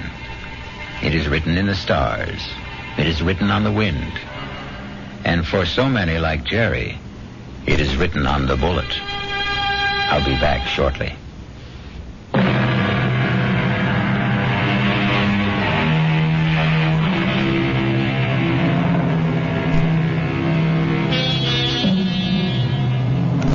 I remember an old soldier once told me he wasn't worried about the bullet that had his name on it. What really bothered him was the bullet marked, "To whom it may concern." Our concern is mystery, excitement, suspense, thrills and chills.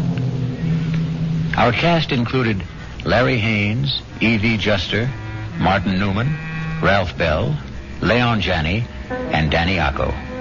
The entire production was under the direction of Hyman Brown.